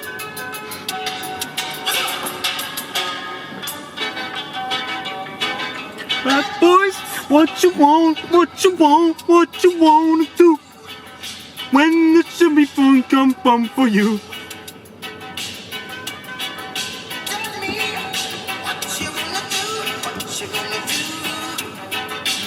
Good song, Donnie. Good song, I had to like hold it in like midway. There was like a moment where I was like, ah! You were singing like so far back in your throat. It's like, oh, that's so good. Oh, that wasn't even recording. Wait, was it?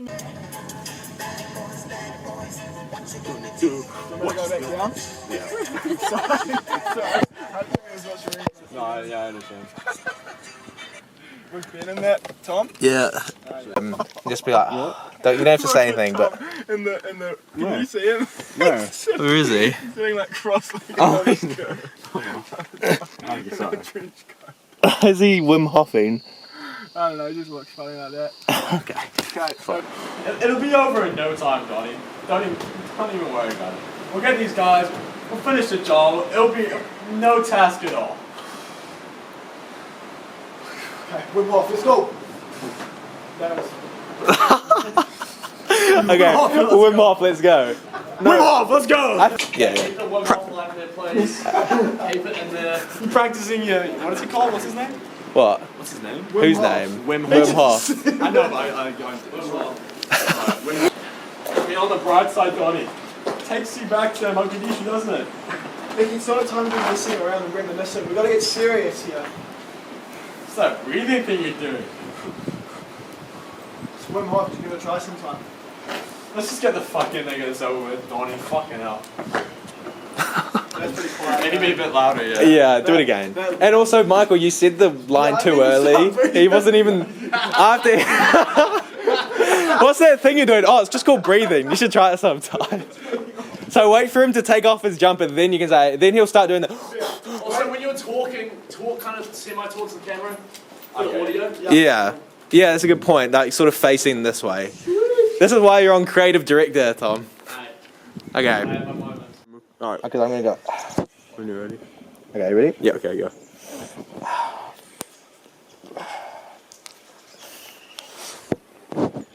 Okay. I'll be right in the back.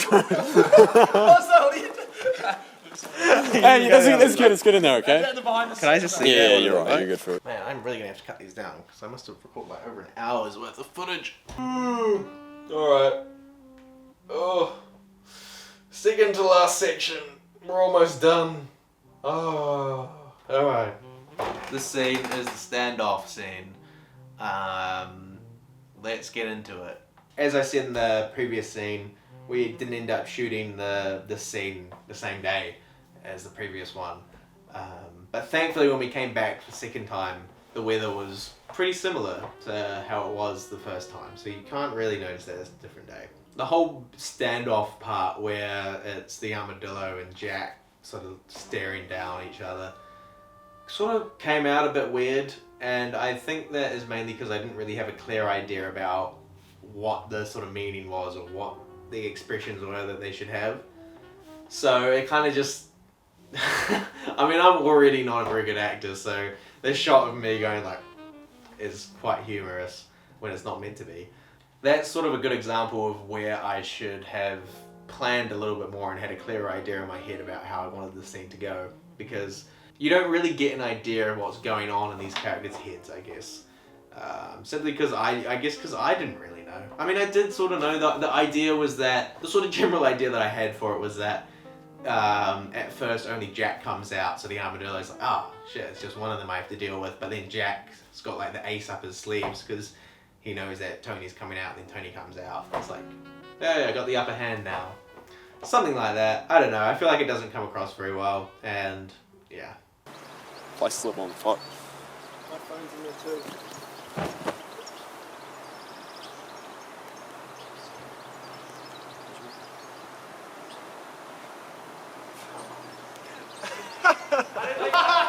I don't think we'll do that. That's too hard. Turn it off. What? Turn it off. Why not?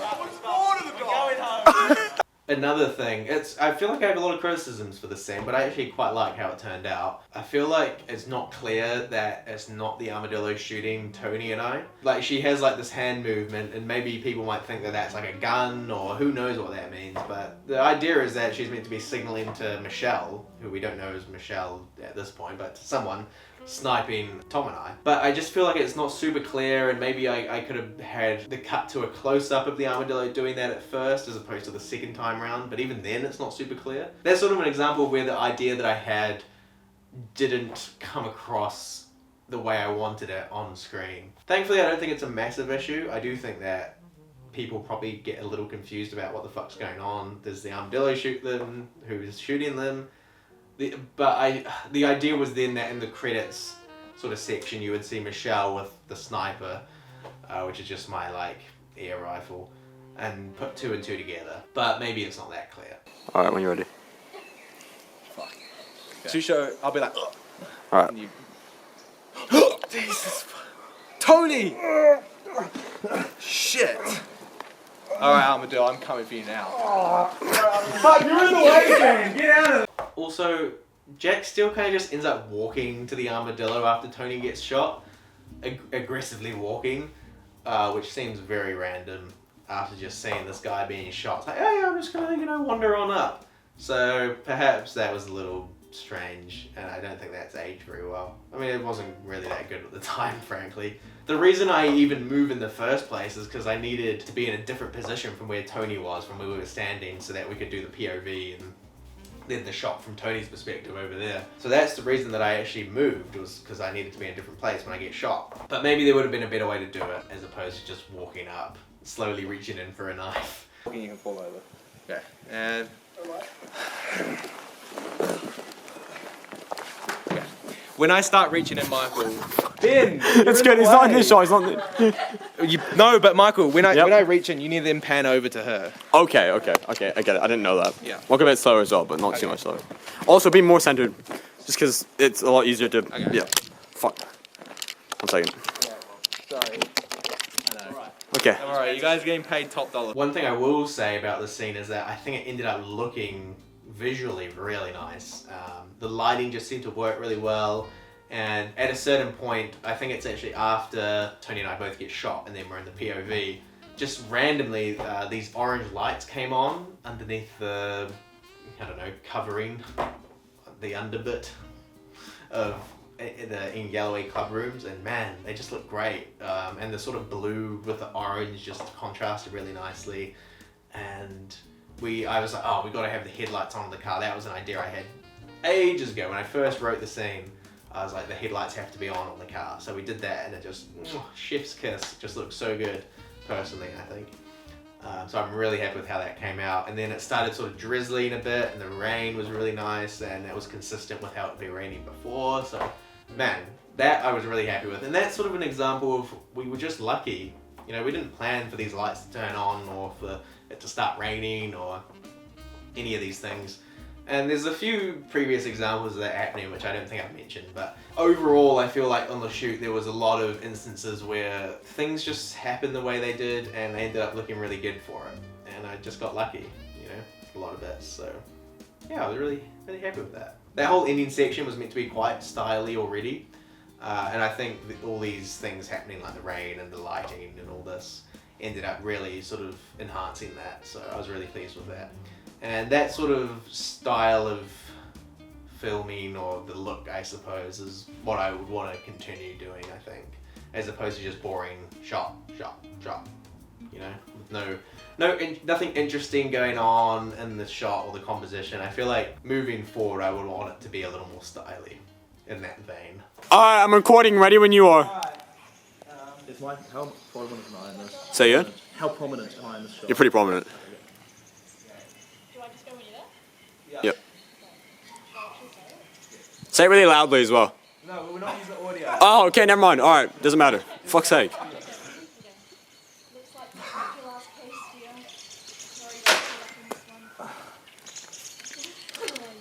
Oh, fuck's sake. Alright.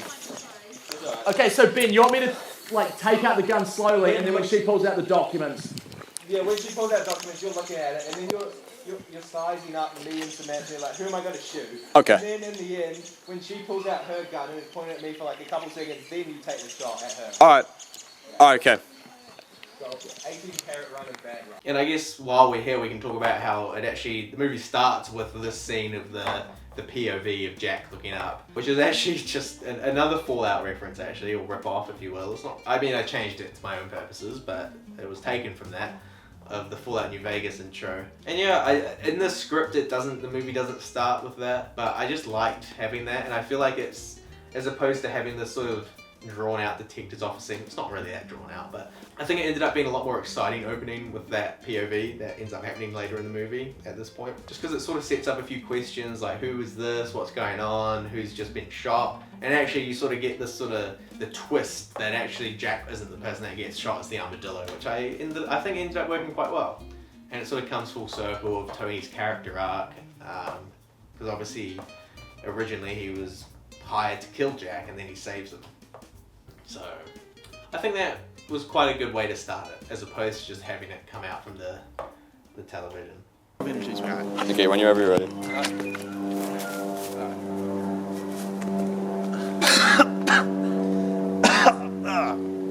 Sorry.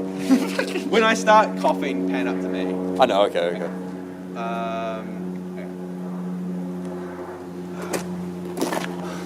Sorry, I should have said go.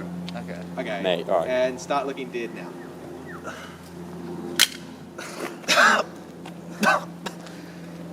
Come on, you fucker. Let's get out of here.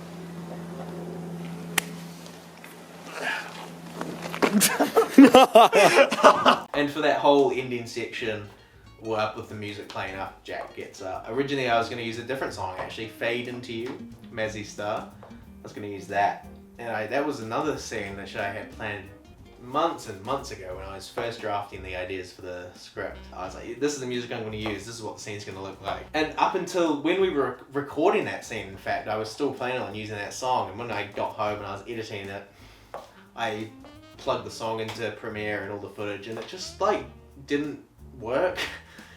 The footage that I ended up shooting for that scene, just for whatever reason, even though I had in mind the music already and I knew what I wanted the shots to look like, it just didn't match up very well at all. So I was a little annoyed about that, and not depressed, but you know, I was sad because I wanted to use the song and I had it in my mind for ages. And I can't remember what it was. I think I was on Spotify and I was looking up Sleepwalk, which is a song that I used for the Tony's Wake Up Call, and I found that there was another version of it done by same people, and I listened to it. I was like, oh, this sounds really nice, and I just for whatever reason I thought, oh, maybe I'll plug that into the scene and see what it sounds like, and I think it ended up working quite well. And it sort of comes full circle, I guess, if you're thinking about Tony's character arc, and it's the same song 2 times. So there you go. And you know, I wouldn't say that I'm completely done with that original idea for that song.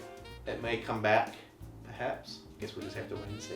Throughout the entire shoot, we were having this issue of the autofocus just being a complete disaster. And you can see it actually in the movie. Thankfully I managed to cut out a lot of the issues and we did second takes and such, but there is one scene where you can actually notice it, is this scene right at the end where I'm helping Tony get up off the floor and it just goes completely out of focus. But it actually kind of works, I think. I don't know, I feel like it doesn't look too bad. It actually kind of fits with the vibe, bro. I wasn't too upset about that in the end. And one final funny fact about this scene is that the shot of the car driving away, Tom was driving, and we piled everyone into the car apart from me so that they could all get out of the rain and stay warm. But we piled everyone in the car and Tom drove off, and you can hear it, he really guns it, but going up that hill up Ian Galloway, there's tons of speed bumps, and just as he starts gunning it, there's a speed bump, so you can see that he puts the brake lights on. He has to slow down pretty much instantly, so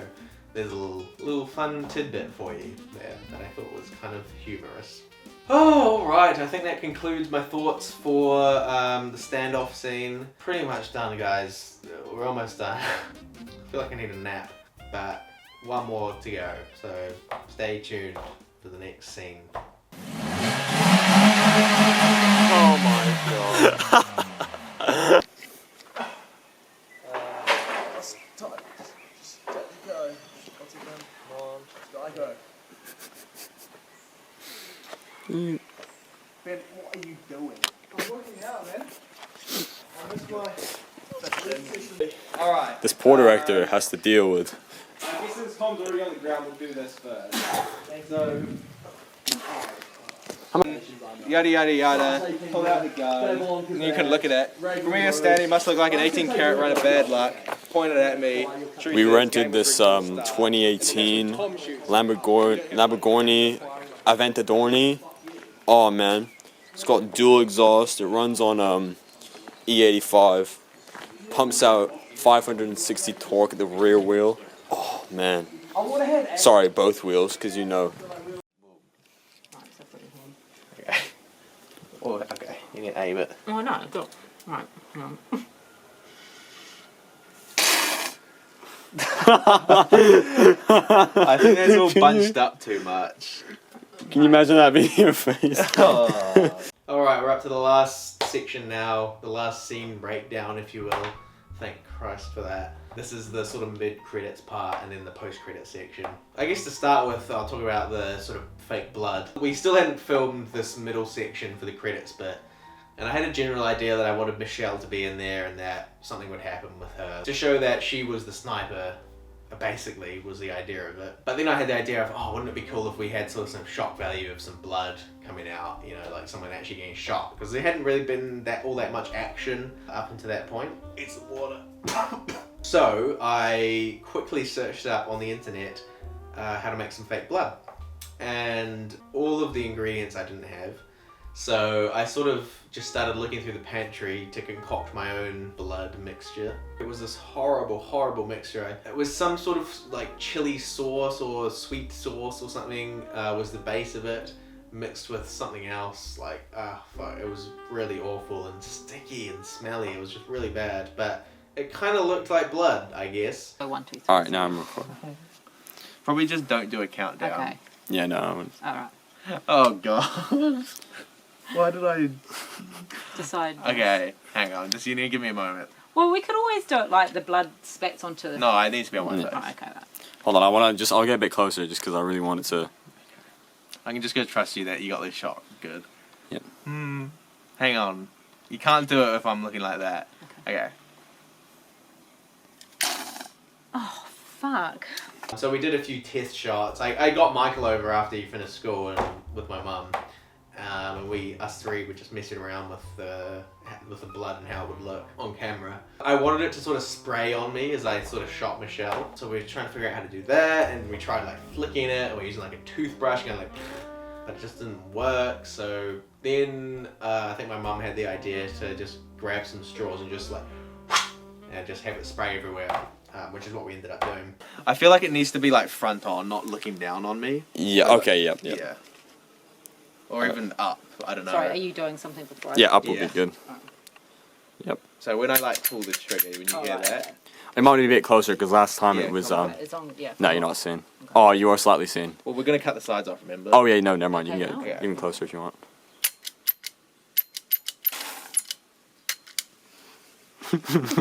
Alright, ready when you are.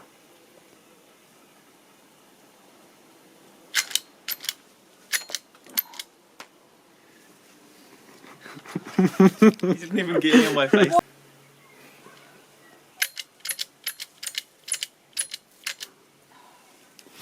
I'll be showing up, mate. Oh my god. Why do we have to use something that stings and smells awful? I know. Okay. Okay, and then... So when you hear the click, you can throw. Be careful not to get your hand in my vicinity. And then just do one click because then that way you have to spam it, right?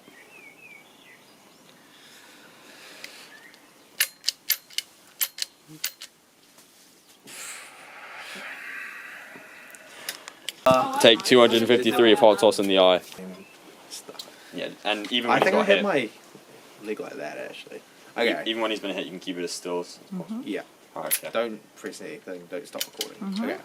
Alright, So yeah, when I ready to go. press the thing once, you go. Okay.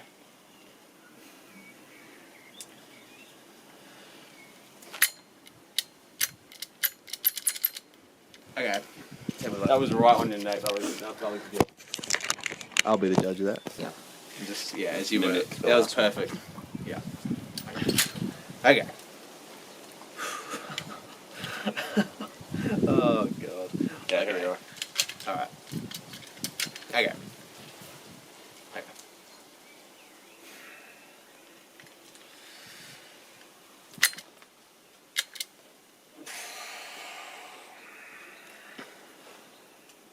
Man, I got that stuff all over me and I think that like ruined that shirt. I don't know where that shirt is now, to be honest. It's probably been thrown out. I don't think I've worn it since that day and I don't know where it is. I haven't seen it.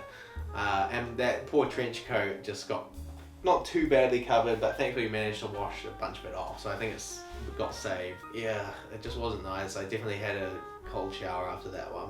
The blood doesn't show up too clearly on camera. If you're looking on like a big screen, you can see it. So yeah, it's there.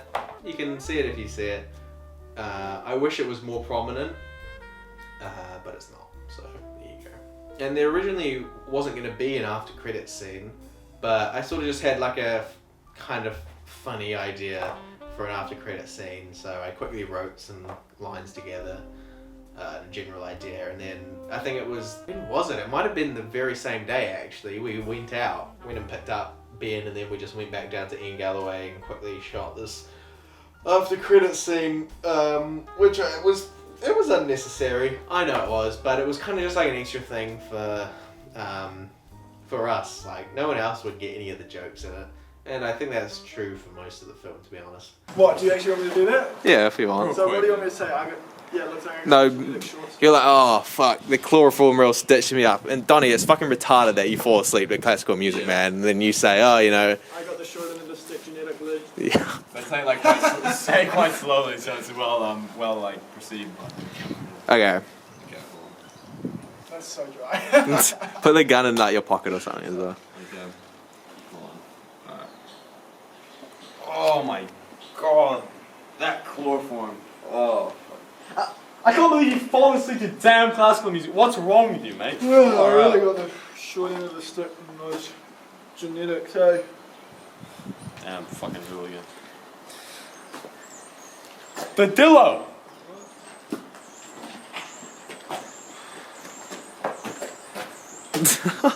Yeah, it was just like a little extra thing.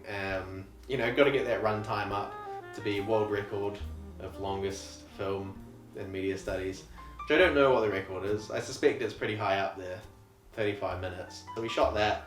I feel like it was a little bit rushed, but you know, I think it was a nice little addition, and it sort of, I think it puts a sort of little neat bow on everything, I suppose. Maybe not as neat as it could have been, but that was really windy actually that day. As I was talking about before, when we shot outside it was often windy, and that day was especially bad. So the audio is kind of messed up for that, and you can't hear a lot of the audio. I think there's one section when they're walking up the hill and you can hear me breathing heavily behind the camera, which annoys me every time I hear it. Oh dear, okay, I think that is about everything I have to say for the ending credits part and the after credits section. Oh, as you can probably tell, I'm quite tired now and exhausted. As I'm sure you are, having to sit through all this.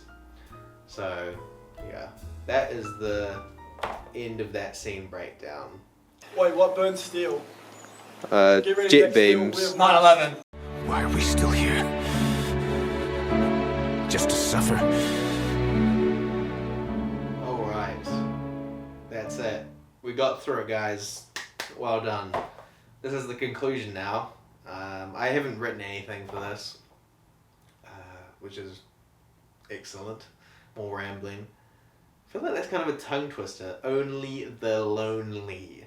Which is kind of, it's a funny name, isn't it? It's from the song, but I actually chose the name before I found out about the song. It's not really called that for any particular reason. I just thought it was a cool name, I guess. And then I happened to find the song and I thought, oh, that'd be good to put on the credits. But there's not really any particular meaning to the song. I suppose you could say that, you know, if Tony and Jack didn't work together, then they wouldn't have been able to escape. So something to do with working alone, being lonely. I don't know, man. There's not really any meaning to it. I just thought it sounded cool. But yeah, those are my overall thoughts about each scene, and some little behind the scenes tidbits and information, and some never before seen footage, which is exciting. So yeah, thanks for watching this far. I'm not really expecting anyone to watch this, to be honest. It's kind of just for me to watch in a few years' time. But if someone else is going to watch this, more power to you. You poor bastard having to sit through all this. Coming up, it's not done yet. Don't worry, it's just ramping up. We're getting exciting now. We got a few little goodies for you, so look forward to that. I'm not going to spoil what they are, but you'll quickly find out. And yeah, the Armadillo's office scene section is right at the end, and it's not going to be me talking, because as I said, there's no way I can explain that. Yeah, don't have too much more to say in that regard. Man, this has been tiring, shooting this. So yeah, enjoy these final few sections that I've put together, and enjoy, and thanks for watching. Should I cuss? Well, this...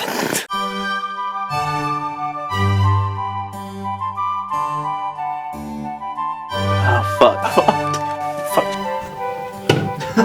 Bullshit. Shit. Fucking bullshit. Shit. Fuck's sake, Michael. Ah, shit. Fuck. Fuck's sake. Oh, fuck. Oh, fuck. Fuck. Fuck. Fuck. Holy fuck. Fuck. Oh, fuck. What the fuck? Nah, fuck. Oh shit! Holy shit. Oh fuck! Fucking sick one! Let's fucking go. Fucking sick! Fucking That was fucking lit. fuck's sake. You fucking idiot. Fuck's sake. It's fucking crazy. Fucking insane. Oh, Man, fuck. you coming to just fuck. I know. Oh, for fuck's sake. Oh, shit. Oh shit. What the fuck? Fuck, stood on my trench coat. It's a shitty chair. It's such a shit. I'll pick it up. What the fuck? Shitty chair. This shitty chair. What the fuck? Well, this shitty little thing. Do a shit job. This shit job. Yeah, I'm fucked off. Fuck you too. Get this shit off my neck. I'm not into that. Get this latest shit off. You watch it.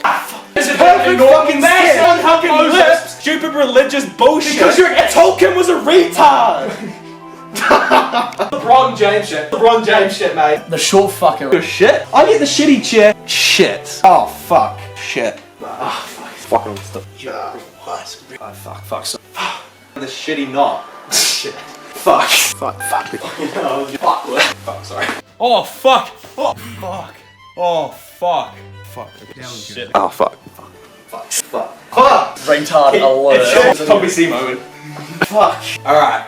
Fuck. Sorry. Fuck. Fuck it. Child. Fuck. What the fuck you were just talking about? Oh, I just used that for my data. Fuck. Fuck this shit. Oh, fuck it. Fucking vlogging the Chechen. Fuck it. Oh, fuck. Jaw fucker. Jaw fucker. Fuck. Alright, you Chechen. Holy fuck! That was uncalled for. We won't use that. We won't use that. Chechen doll bludger. Man! Shut up. Fuck. Damn. Fucking up. Fucking up. The fucking strap. Fuck it now. And yeah, there's no audio in this bit, so. Fucking sick. Fucking hell. Yeah, right. Oh fuck. Oh fuck. Alright, shut up. What the fuck am I? What the fuck am I? What the fuck? What the fuck am I? What the fuck am I? That bitch. Oh, what the fuck? Bitch. That bitch.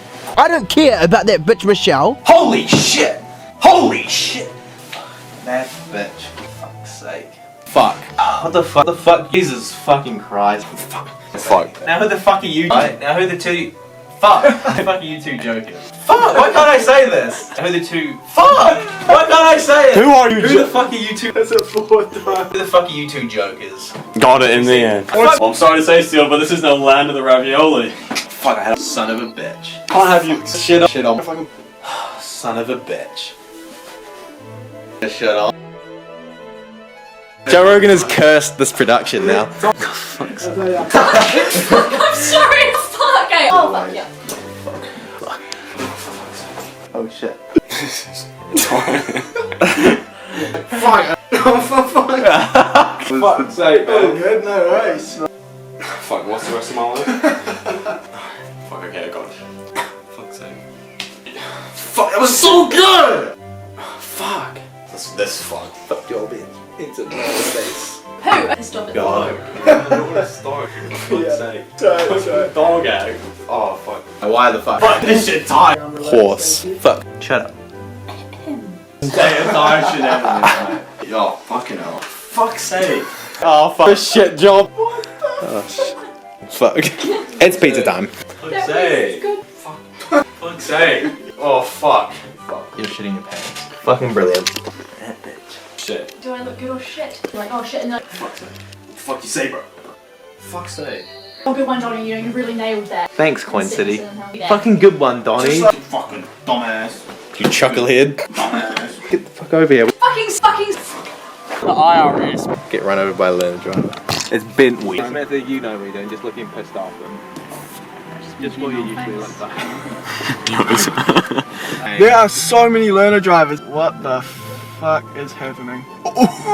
Fucking me, the curb, mate. Fuck, Hobbs, I feel so uncomfortable, mate. That guy's eyeing me up. Shitting himself. Oh, Yeah. fuck, I don't know any of these lyrics. I don't know any. What you want? Fuck.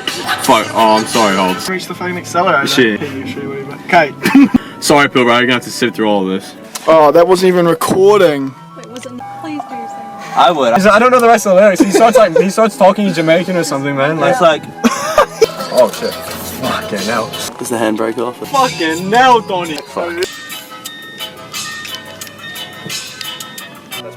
I don't know where I. Oh fuck. Oh fuck. Fucking terrible. Where do you? Oh fuck. This is gonna be a Unless you're a disaster. PFN. Fuck. Yeah. Fucking MC was a disaster. Fuck, this car's coming up.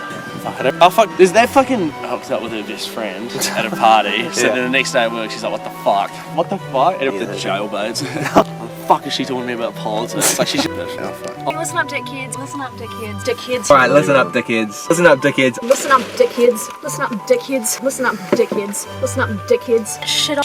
Shit off. Shit off. Shit off. Shit off. Shit off. That trusted process will get you. Really cooking. Did you cook an egg in here, Michael? Yes, you actually could. Fucking standing. Yeah. Sitting in a shit car. Oh fuck. Fucking car. To get close, sort of shitting your pants. And then Michael, you know how in the Just sort this out. Just sort this shit out. Sort this shit out. Sort this shit out. Sort this shit out. filthy Filthy thing. Filthy. Oh fuck. Fucking. Yeah, fuck. Screw this. Let's just do some Wim Hof. Bro, fuck this shit. Wim Hof, let's go. Donnie, what the fuck are you doing? Like, fuck. What the fuck are you doing? Just get the fucking thing fucking up off your nut. Fuck your mom. What the fuck are you doing? What the fuck are you doing? Enough of the bullshit.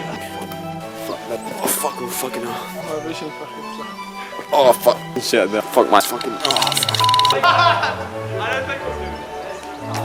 Cuss. fuck. Oh, fuck. Fuck me. Fucking hard, man. I'm retarded. Shit. Fuck, you're in the way, man. Get out of it. Shit. I'm coming for you now, bitch. Fuck. Fuck's sake. Oh, fuck's sake. Alright. Oh, fuck. Fuck's sake. That bitch. Come on, you fucker. Let's get out of here. Fucking sweet. Oh, shit. Oh, fuck. Fuck you. Fuck. Comedy gold. Holy shit, Donnie. Fuck. Donnie, it's fucking retarded that you fall asleep to classical music. I'm fucking brilliant.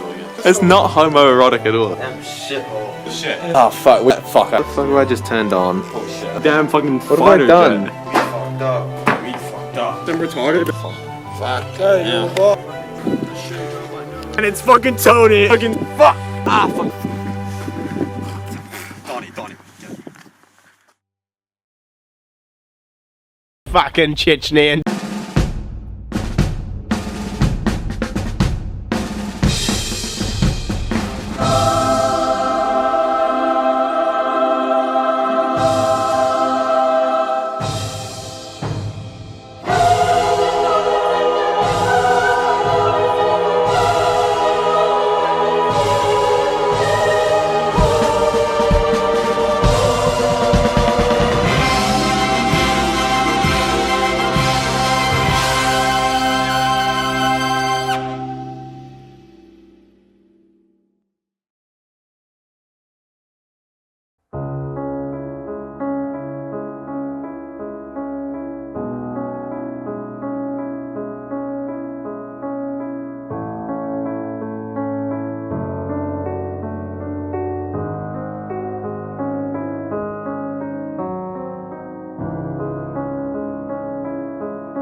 This is how the rest of it's gonna go. We might be here a while. Come on! My knees getting sore. I'm really sorry. you go, oh, just as I start walking. Alright. Come on. I did just realize I didn't have my backpack on, and I just... Okay, do it again. Do you want to show me what you mean? I don't know what I mean. Okay. Then maybe you could like scratch the back of your head or something, I don't know. Girls don't do that. They don't? No, they don't. No, why would I scratch the back? Because it's itchy. Maybe I got shot in the back of the head and I don't know. Alright, don't do that. I'm not experienced being a woman, No, so. clearly. Sort of evil eyes. Well, Nikki Gravello. A pleasure as always. Oh, shut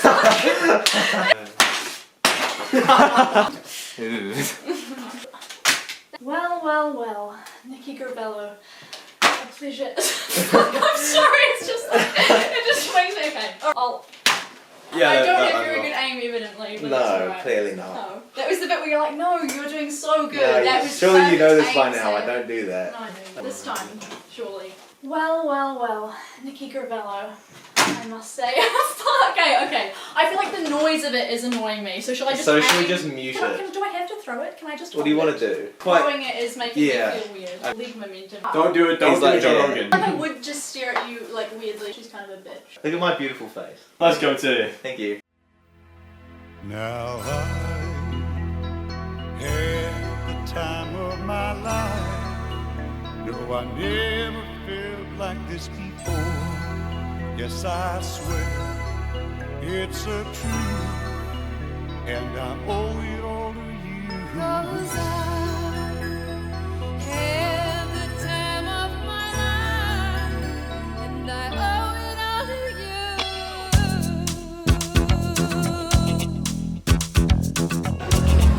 you. When your jam comes on.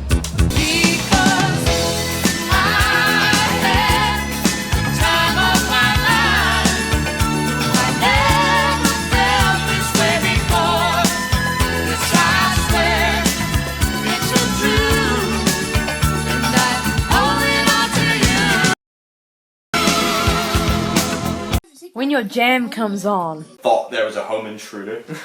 You're some great B-roll. Michael, look at your hands. The hobgoblin. It's good to be out there for a couple. I know Nikki. No, I'm Donnie. I just need to lie down. I'm real hot. You're overheating in there. It is very hot. You got a t-shirt and shorts on, mate. Yeah, well, I came prepared. I can't handle the heat, eh? So did we. We came prepared. I've got 2 layers of pants on and 3 layers on. It's so much cooler in literally every other room except this one. Sorry, we're going to be installed in this set, mate. We highly appreciate it. It looks good. Oh, it looks cool, but it's just like really hot. And we're all dying, and we expect like. And I've got. For the heat. I have a hundo. 100, 200, 300. Shall wait, so you just grunted. I don't have my backpack on, I need to get that. See, I always say it's going to be an easy shoot. It'll take no time at all. Alright, here we go. 5 hours later. 3, 2, 1. We're going to get there eventually. Yeah, we're still on the first shot. We may die of heat stroke. I'm absolutely. We're going to get this damn scene done. I wasn't meant to say anything, was I? No. Oh, I was worried I was. Something What's like the script say? You don't have to say the heart problems. Hope you've got no more heart problems because I've got some. Listen, I got E, alright? Don't judge it. Hold on, I'm trying to remember. Hold on, just trying to remember. We may die from heat stroke. Oh, I'll just wing it. Alright. I wanted to integrate the respiratory thing, I think that's funny. We got all day. Yeah. Yeah. Sure. Okay, alright, here we go. Right, so it's already 20 Okay, to alright. 6. Hey there, boss woman. Our news is about to take your breath away, just like it did before. Sounds like a bad pickup line. I don't want to do that. How about it's like... I got a tattoo here. Do you want a tattoo here? Alright. It's the 3-pronged approach. So, I say this whole thing. Sorry. Right over there? Yeah, So I say this still whole thing. respiratory problems. I say this whole thing. Yeah. Okay. I know, it's a lot to remember. No, it's not. It's just because it's just. Okay, you know what? I want to keep it long, right? Because I think they've got some good things here, and also it's supposed to be supposed to be long, right? Because I'm supposed to have room for being cut off. So I'll just wing it, right? I know. We give it a couple tries. Right. So here's the good news, right? Don't look at the camera. I was looking at the golden deagle. Uh oh. Here's the good news. It's so hard, man. I know. It's so hard to focus. I'm sorry. It should be so easy, man. I'm sorry. So here the. We got 2 words. 2 words. Fuck! It's so hard. I'm sorry. I don't know why I know. it's suddenly become like cement, man. Sorry.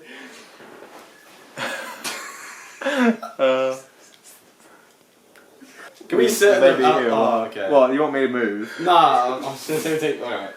I haven't even said anything. Do you want me to hold up the script like here? Yes, please, man. I don't know if you'll be able to read it. Squinting though. No, I won't. I'll be fine. I got 20. Oh, you might be able to see the reflection in my eyes. It might be a bit. I don't know. It's gonna be amazing. No, my eyes will see like. Oh, Can you read that?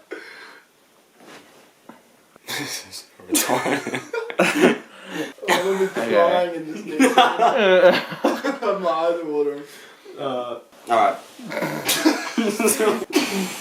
I feel like I already need a break. I haven't even said anything. I'm just so hot, man. Do you want a drink? No, I just want to like, I don't know.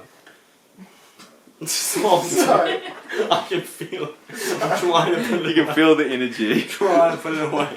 I'm just there for a second. I'm gonna bite my tongue so hard. Don't say that, dude, because We were so close. We were this close. Is it recording this entire time? Brilliant. Oh man. Mate, the It's like- it's extended like- edition is you going know to be those, really like- long.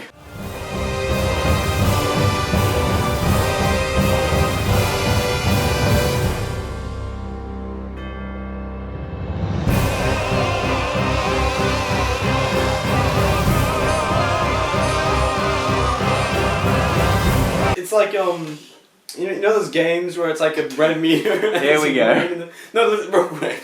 There's that red bar and there's green and there's an arrow going and you're trying to find that green. What are you talking every now about? and then, right? I'm about to hit green and then it like it goes into the red. I'm like, fuck, and I can't keep it together, man. All right, Sure. I'm just gonna when I feel it, I'm just gonna go right into it.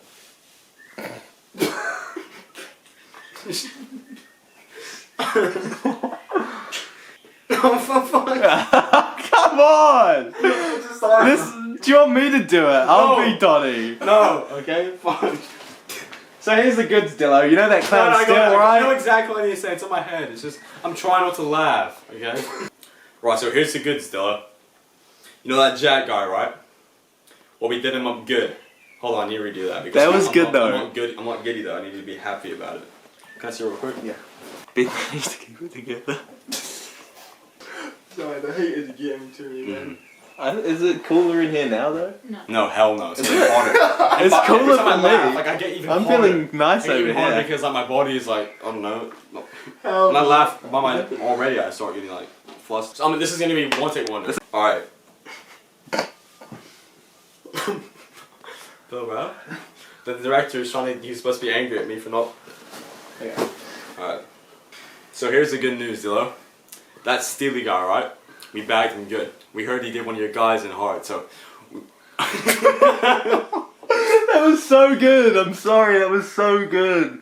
Oh, I'm so sorry. That was. Fuck's sake, man. Oh, good, no worries. No. We'll get there eventually. Maybe I just should leave the room. Nah. Yeah, if you two can actually in the room, it might actually be easy. Because I feel like, I'm not gonna lie, like if I like look out the corner of my eyes and I see any smoking or any hiding, I'm just like, dude, I'm out. Just, we'll tell you when we're done, okay? So here's the good news. That Sealy guy, right? We bagged him up good. We heard that he did one of your boys in, so we got him finished. Hold on, I can't say finished. We didn't kill Steely. Alright. Alright, here's the good... No. Alright, Dello, here's the good news. That Steely guy, right? We bagged him up good. We heard you did one of your men dirty. Fuck, what's the rest of my life? Take 5. Wait, it says here that we bagged the fool yesterday. Don't say yesterday then. Okay. Alright, here we go. Fuck. Alright. Alright, Dello, here's the good news. That Steely guy, we bagged him up good. We heard you did one of your... Fuck, okay, I got it. Alright, Dello, here's the good news. Bro! This is worse than one step ahead, alright? Far out, okay? I think we should stop it and restart it because it's going to be such a long amount of footage. It's just a huge It's 2.5. Alright, Dillo, here's the good news. Alright, did I get my voice cracked? Alright, Dillo, here's the good news. You're gonna be looking forward to hearing this. That Sealy guy, right? We bagged him up good. We heard he did one of your 2-time Zandos dirty. Alright? So you... Fuck, that was so good! Oh my god. What do I know, I have that all down. It's just... Alright, Dillo. Got some good news for you. You know that Steely guy, right? We heard he did one of your 2-time Zandos dirty. So we bagged him up good yesterday. Now, fuck. Right. It's a long line, man. Alright. All good, Mike. You're doing well, bro. Alright, Dillo. Here's what do I say? Alright. Alright, here's the... Alright. Alright. Okay, alright. This is the one!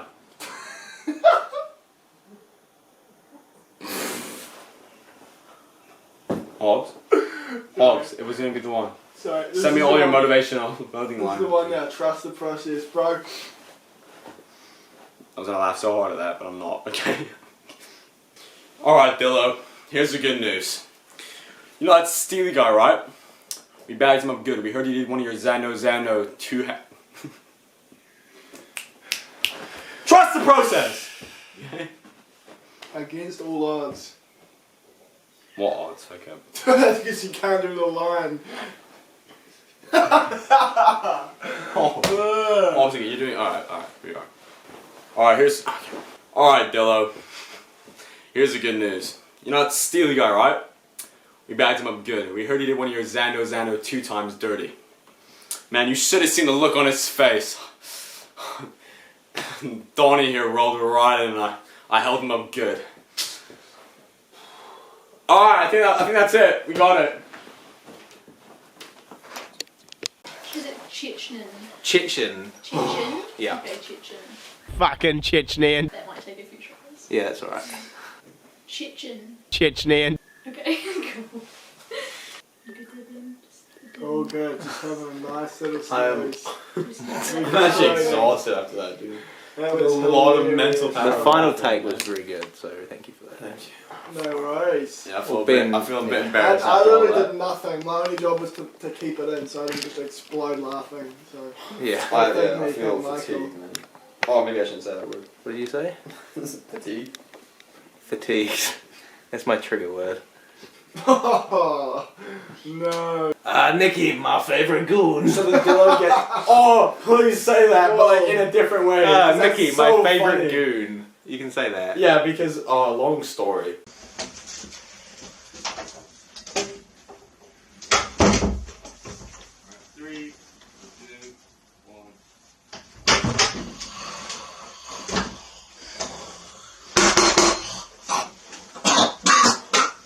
It was little.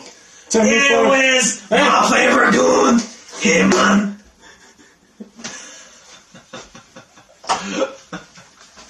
Get out of there, man.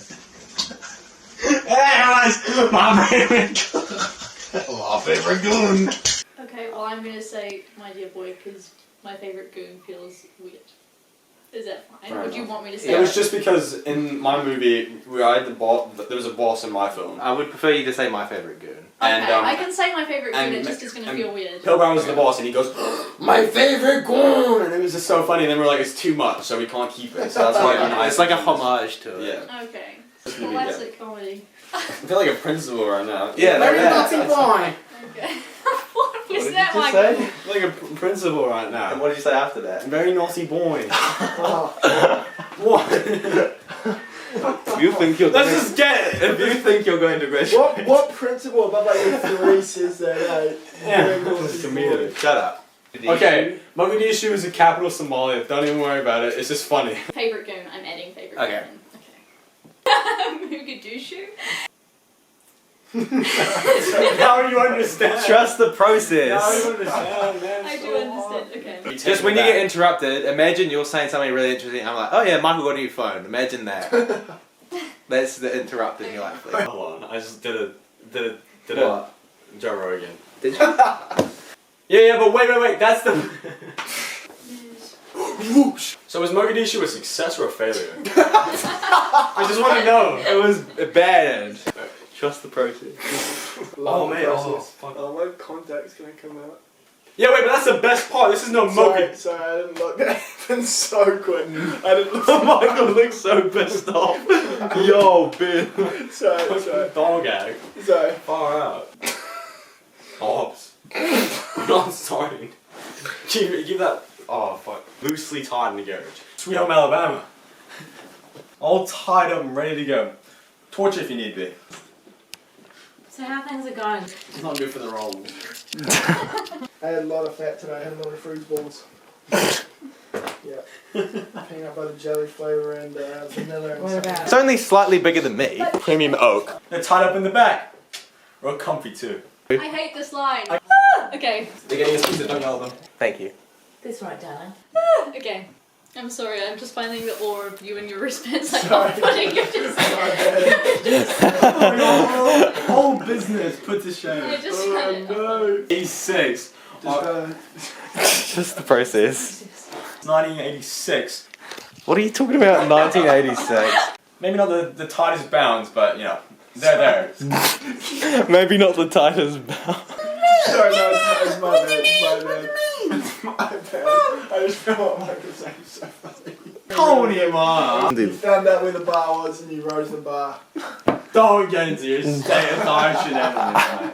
It's a damn light, man. It's looking at me funny. That damn light's so hot, man. Honestly, dude, like. Touch it again, Michael. Maybe it's still equally as Ow! No, honestly, you could cook an egg on this. Can you tell us a spooky story? Standing over it. 1986 Mogadishu. I'd be thirsty. So, where can I find the bodies? You see, that's the best part, though. Okay. So, where can I find the bodies? You see, that's the best part. You see, me and oh, fuck's sake. Also, if you want to be proper, it'd be Donnie and I. No. I don't think of that. Oh my I mean, look at him. Look at him. What? What? We're saying nothing but nice things about you, Michael. My brain is... Michael doesn't need any more of that. Do you need some water, Michael? Yeah. You need to have an enlightening moment. This is going to be a nightmare to look through all this footage to find the good take. Well, you are just full of surprises. I've been waiting for this moment since '86. So, where can I find the bodies? Well, you see, that's the best part. You see, me and Donnie's accommodation that you gave us, they're locked up in the back. Not too tight though. Their bounds aren't exactly that strong.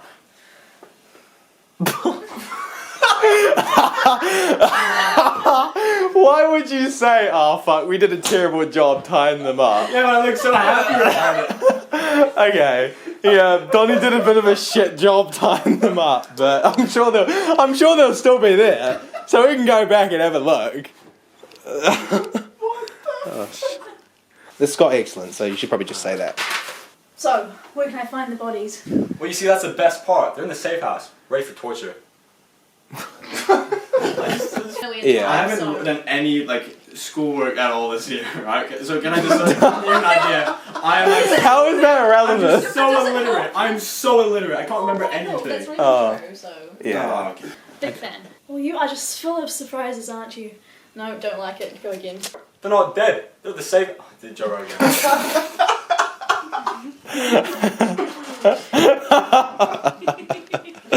I did a Joe Rogan. Fuck. So, where can I find the bodies? We see that's the best... Okay, we're getting pizza now. It's pizza. Alright. It's pizza time. So, where can I find the bodies? Well, you see, that's the best part. See, because they're not dead. They're in the safe house. In fact, maybe we could take a road trip. You know, just us and the boys, you know. Let's say. good before you laugh. And looked into the camera. J.R.E. dude. One more time. One more time. 4 hours later. Hey, and then that's the best part. Yeah. Yep, pretty much. Hey, Donnie, chalk up another one for the winner, for the books. Yep, sounds about right. Chopper. Chopper. Chopper. Yep, sound about... Fuck. No, I'm not. Yep, sounds about right. Chalk up another one for the boys. Hey, Donnie. Fuck's sake. Almost. Yep, sounds about right. Chalk up another win for the Chuckle Brothers. Hey, Donnie. Oh, God. Yup, sounds about right. Chalk up another one for the Donnies. I just see your face, dude. You listen here, and you listen well. I don't know what the next line is. Yes. I'm very scared, Michael. This is gonna be so legendary. It just needs to work. I need to trust, fix okay? Trust the process. That's why we can't have people screwing up their lines all the time.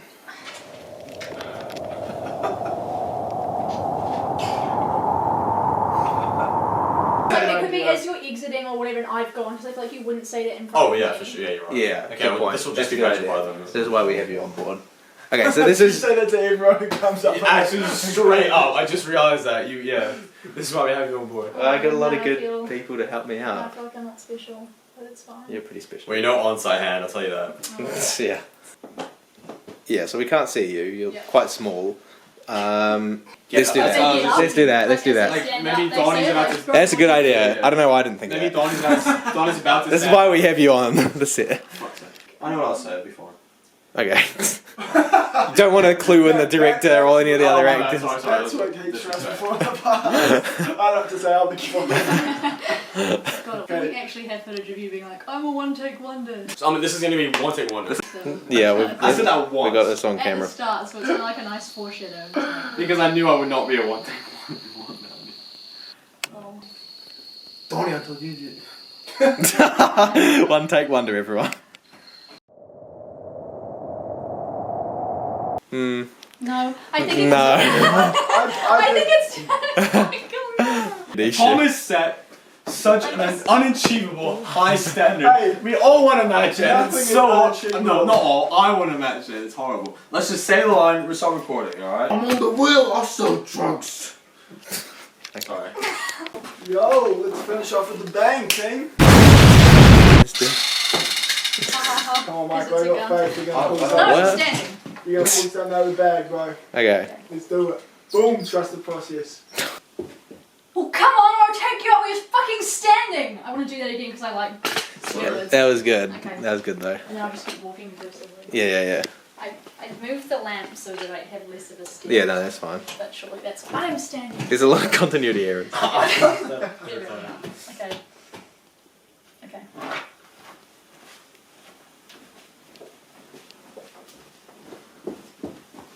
Well, come on, or I'll take you out where you're fucking standing! Come on, Tony. You're just as bad as a Chechen.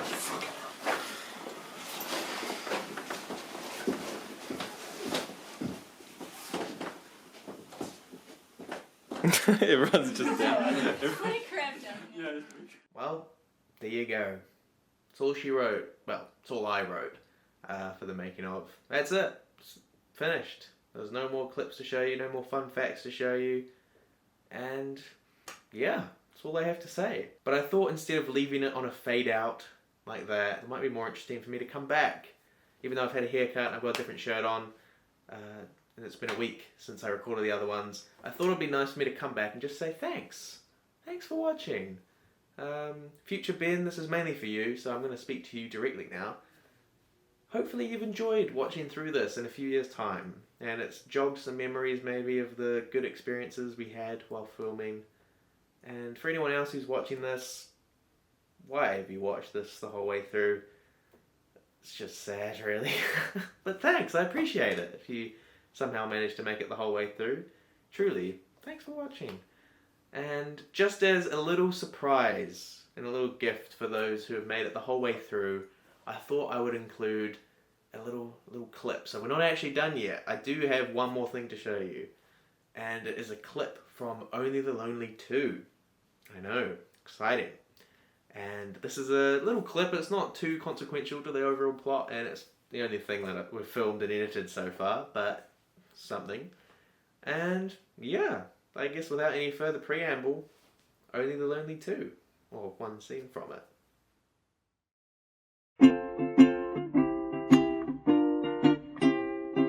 Raindrops are falling on my head, and just like the guy whose feet are too big for his bed, nothing seems to fit.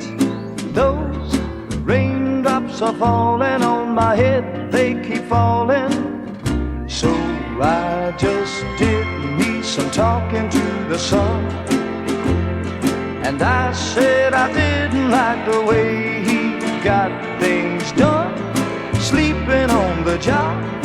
Those raindrops are falling on my head, they keep falling. But there's one thing I know, the blues they send to meet me won't defeat me. It won't be long till happiness steps up to greet me.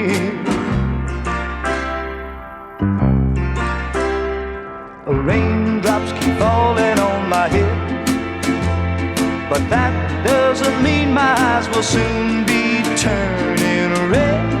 Crying's not for me, 'cause I'm never gonna stop the rain by complaining, because I'm free. Nothing's worrying me. Hello and welcome to Cooking with Nicky. Today's episode we will be cooking an authentic Thai chicken curry. What we will need is 3 chicken cutlets. It won't be long till happiness steps up to greet me.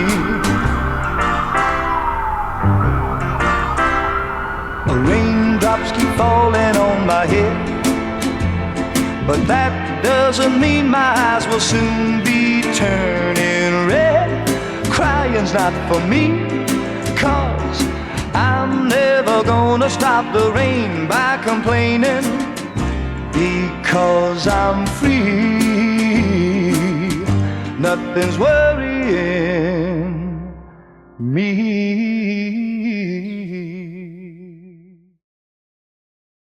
Only lonely 2.